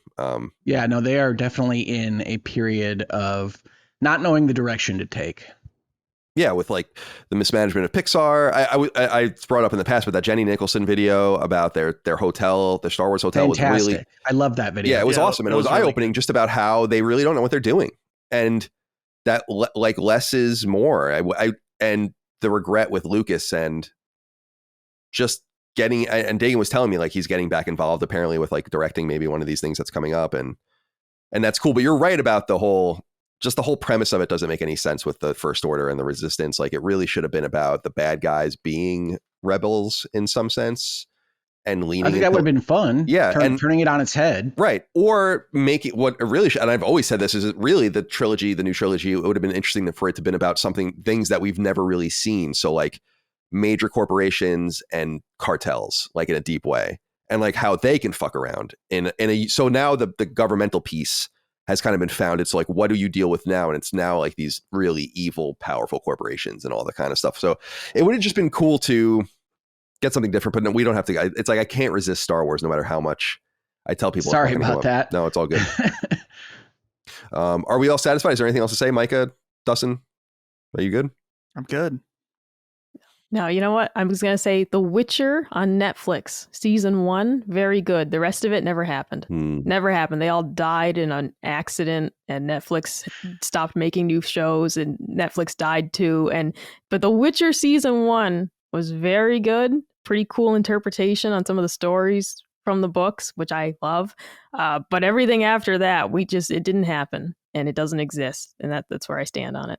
Yeah, it's funny that one example of that in more recent years for me, where because of my mentality of being like, well, it's happening, it's real, it is what it is, was I loved House of Cards. I was like a really huge fan of that show. I loved that show. And the last season doesn't have what he was just on Kevin Spacey. Yeah, Kevin Spacey. And Kevin Spacey was just on Tucker Carlson. I haven't watched that interview yet, but I have to watch that to see what the fuck he has to say for himself. Was he on Tucker also? Oh, no, I'm sorry. Lex Lex? Friedman. You were saying, yeah, Lex. You texted that to me. And so when he got into all of his trouble, which as far as I understand, he was found not guilty of those things, right, in the court of law. So it's unclear whether that was even necessary at all, but I think there are a couple cases, and he definitely was cleared of one. But right, okay. I don't pretend to know everybody's scandals. Yeah, exactly. So I won't speak to it too deeply, but it was funny because the last season, he's not in it at all. And I watched like the first little bit of the first episode, and I'm like, nah. And so I'm not even exposing myself to it, even though I know it exists, and it did technically happen in the House of Cards. Like, there's no way for them to bring back a cleared Kevin Spacey to finish it, for instance, which would be fucking sick. Because it's so good and it was so disappointing. But then he would go on YouTube and do those videos where he was playing Frank Underwood. You guys know what I'm talking about? Like where he was like at dinner or like cooking like at a kitchen. And he would talk like Frank Underwood. And it was like, I think the first one was called To Be Frank or whatever. And I'm like, that kind of is really Frank Underwood to me because I just avoided all of that shit. So I'm a little bit of a hypocrite in that regard. It's funny because it is a very complicated issue because it really is about like these ethereal things that really don't matter, like corporate ownership. But then again, we have like all of these books and novels and movies now and soon to be TV shows and other things in the public domain where people are fucking with them, yet we know what the foundational real thing is. And anyone messing with that real thing would be like, what are you doing? You're not going to take a book from the 19th century, a novel, and then just rewrite it and then put it out and put the author's name on it. And at that point, it's yours because the intention can't even really be known at that point anymore. So I just think it's a great topic, complicated issue. What should we call this topic? I had it written down as canon, but yeah, that's good. Okay. Nice and brief. All right. Well, that's all of us. We've all gone. And that was fun. No Dagan for the next couple of weeks. So you'll have more of me coming up. different permutations of people. Let's go around the horn, say goodbye to everyone. Hoeg, thanks for taking the time to be with us today. Appreciate you. What are you up to this Thanks weekend? for the invite. Yeah, no problem. What am I up to this weekend? I am probably going to watch some of the shows. I have long really enjoyed the first week of June for all of the updates. I miss E3 as a kind of centralized place where the game industry said, this is what we're going to talk about for the rest of the year. And it's a little bit too much effort to figure out all the shows that are on now. But I like a celebration of things, much like my wife and hosting people. So I will probably be doing that this weekend. Otherwise, people DM me. They ask me about legal things, some of which I can answer, some of which I can't. But I'll keep making videos and doing virtual legalities. I just talked about the Adobe terms and conditions because that's what everybody was discussing online as to whether or not they were trying to seize ownership of various creations on your Photoshop or your Acrobat. And so I did a video on that. And I'll probably follow up with some other stuff that people are asking about. And yeah, just play some more games. Skull and Bones, of course. And that's your shit? Right now, Skull and Bones I play a lot of. It's my kind of live service game right this second. I just started playing Destiny again after a 2-year hiatus because Final Shape came out. And I'm really enjoying that campaign. But yeah, that's what I'll be doing. Hanging out with the family, watching some video game stuff. Cool, man. Yeah, it's funny. We got a letter. We get letters often to the show about it. We talk about it once in a while, but because it's this time of year on Sacred that we just recorded, we got a question being like, I kind of feel, the guy was basically saying like, I kind of feel this emptiness this time of year. Do you guys feel it too about not having like the same thing? And the honest answer is like, I really don't. Like the industry is so different now than it was in, let's say, towards the beginning of the PS4 era and behind that, where I'm like, we are so inundated with games at all times. There are so many things to play that I don't give a shit what's announced and when it's announced because they can literally stop announcing games. I say it over and over again, like just stop releasing games. You could just stop releasing them. We have enough. I always want more and more and more games, but because they're not filling gaps anymore. There's never a gap. I have to avoid and ignore things I want to play. So in some sense, it's kind of like a denialism for me. Where I'm like, no, this week doesn't exist anymore. I'm happy it got erased and whatever's announced. Like, I'm so thrilled that PlayStation doesn't have one of these conferences where I'm like, yes, we don't have to like really cover it too deeply and all of the rest. I couldn't make it a topic, but Astrobot. I love Astrobot. Let's see some Astrobot. It looks great. Yeah, it looks great. I love the theories that they hid things in it, like the Pro model for PS5, and they just put up a DLC. I don't know if you guys saw like DLC for the bundled in PS5 game that will attach to the regular game, and they gave it new trophies and stuff like that. So I'll have to check that out. It looks awesome. I am very skeptical of if people are going to look at that as a value judgment thing, where it's like PlayStation games are not Nintendo gamers. They look at games like this and they're like $60. Now to me, I'm like, that's a great deal, but I wonder how it's going to do. I think it's going to be great, though. So I hope it sells like hotcakes because I want Sony to be encouraged to make different stuff. And I've wanted Astrobot to get a full-fledged non-VR game since I played the VR. Astrobot's fantastic. Yeah, it's funny, man. If we'll see how much everyone's like, oh, if just Japan Studio released more things and we missed Japan Studio. Well, we'll see how much you miss it. I'm only one guy, right? So, but I'll buy Puppeteer. I'll buy Astrobot.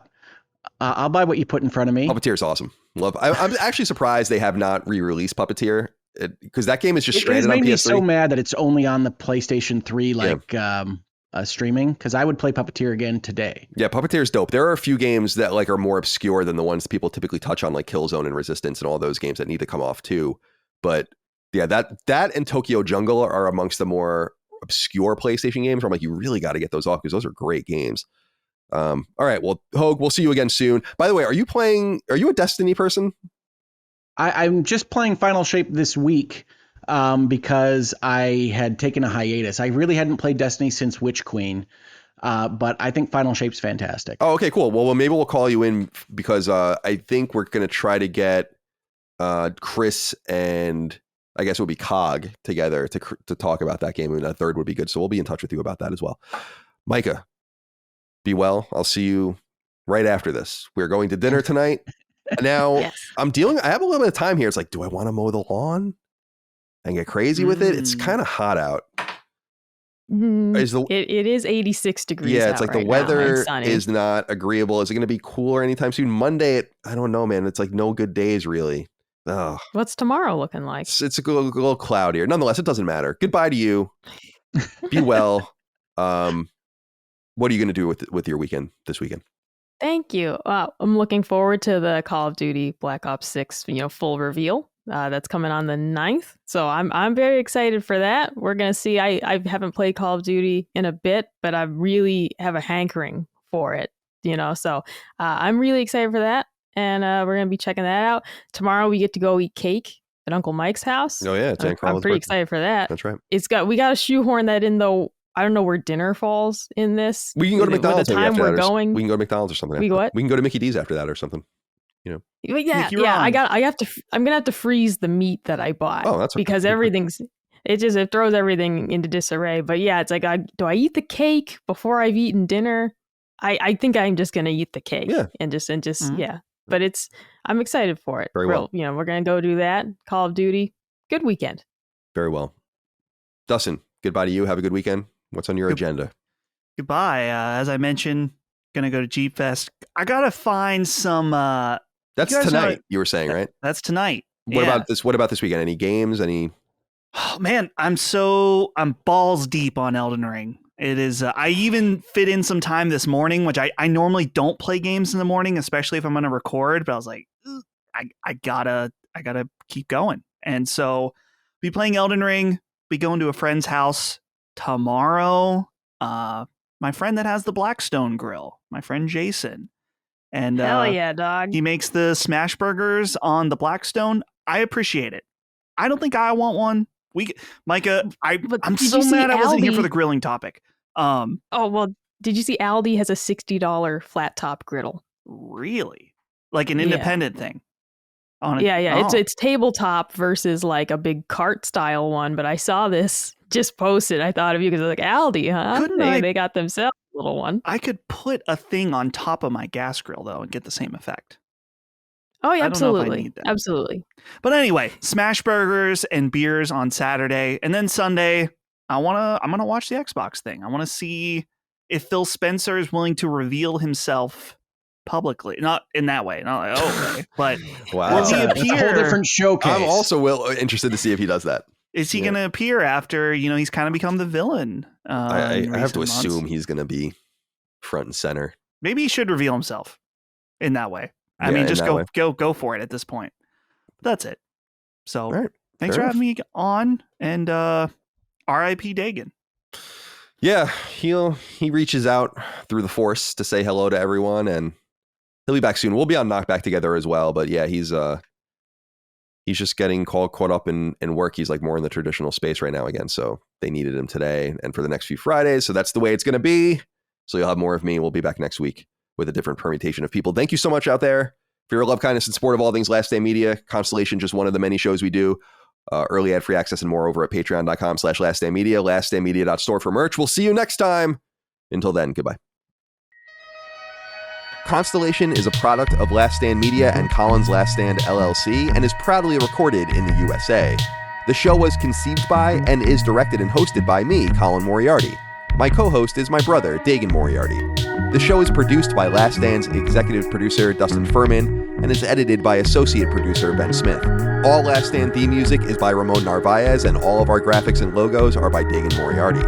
As you know, all of Last Stand Media's podcasts, including Constellation, are fan-funded on Patreon at patreon.com/laststandmedia. The following names are at the producer level on Patreon, our highest support tier, and we're infinitely grateful for your thoughtful and kind contributions to our independent endeavor.